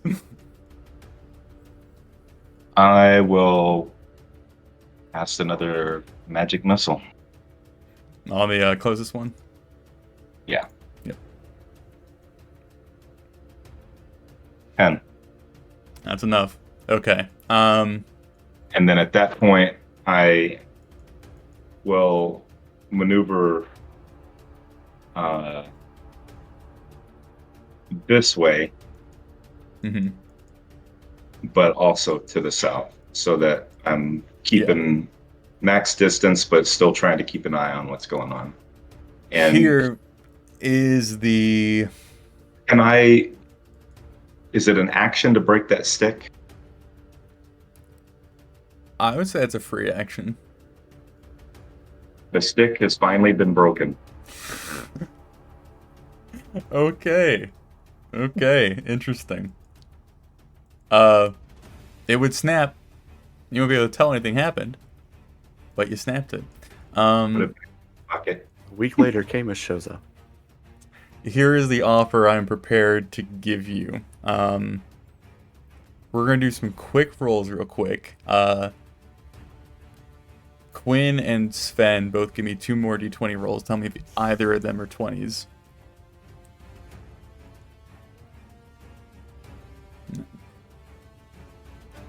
Nada.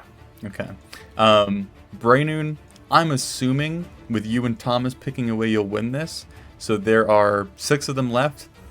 I'm going to roll a d6, and that's how many hit points you'll take before killing them all. Easy enough? Sure. Is that Okay. all of them, including the ones carrying Quinn away? Or is that just the ones immediately? I'm going to say Quinn gets carried away as you guys are dealing with this. Because can I explain what my plan was for my next turn? Sure.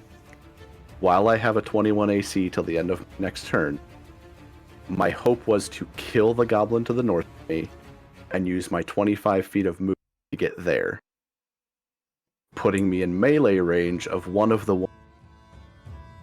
Okay. All right. We'll play that out real quick and see what happens then. Okay. All right. Roll for it then. That is a 16 to hit. That hits. That is 11 damage. That would do it. So So then I'm you're going to going take to attack of provoke opportunity from 5 goblins in order to get there, because I'll also provoke from this one. Well, no. Well, yeah, because I'll move that through Yeah. that. So it'll be 5 attack. Okay, and your AC is 21, you said? 21 until the end of my turn. Okay. Or, hold on, let me reread that. It might be... Is it end of turn or start of next turn? Till the start, so it's 16. I'm still taking the attacks, but... Okay. That's hit. That's miss. That's hit. Oh, it's a critical hit. It's a miss. I'm not Is that worried. it? 1, 2, 3, 4. That was the 5th one. Yes. So that was 2 hits and a critical hit. If I remember correctly. I need to fucking remember this better. Okay, first 2. That is a 5 and a 4, so it's 9. And the Okay. critical is literally max damage. 14. Okay, I'm still up. And 14 isn't even my injury threshold. Yeah. So you make it there. Is the intention to stop them from taking Quinn? My intention is, if they continue to drag him, I get an attack opportunity. But yeah, my intention is to stop them from taking Quinn. Okay. What's your HP at this point? Give me a second. I still have to add 14 points of damage. 3 hit points.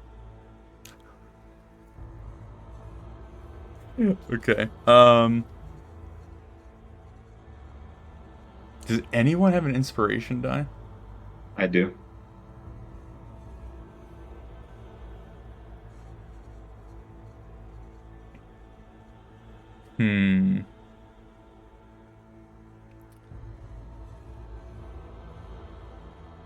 Here's what I'll give you, Brandon. You can take it or leave it. Okay.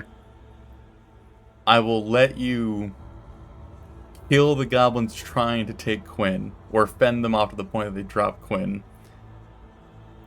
Thomas, if you spend your inspiration die and roll me a high enough intimidation, I will allow you to disperse the rest as Brainun you were dropped to 0 and go unconscious as well. Does that seem fair? That is fine for me. Alright, Thomas, roll me intimidation, and I'll let you roll with advantage. Okay. No. I got a flat 0 to my modifier for that. Okay. 16. I will let, okay, first, Brainun, you can describe how you wrestle Quinn away from the 3 now currently dragging him, who are still bickering amongst themselves as you come barreling around the corner. And Thomas, as you storm back into the scene after this, you can explain how you terrorize these poor individuals yet again. Yeah, I just come around the back of that wagon. Now at this point, very bloodied and broken, and just basically like a crazed beast. Like my goal, kind of, is to, without rolling intimidation, intimidate them. Just I want them to make it. It's not worth it. It's they can leave with their lives, or they. So it's making a lot of noise, wild movements, just kind of flailing the hammer. And trying to look like a bigger threat than I currently am. Okay. I will start screaming the most blood-curdling scream that I can muster up, infused with, all the rage of seeing my friend go down, my other one about to go down, my best friend not even in the picture, assuming the worst. And I will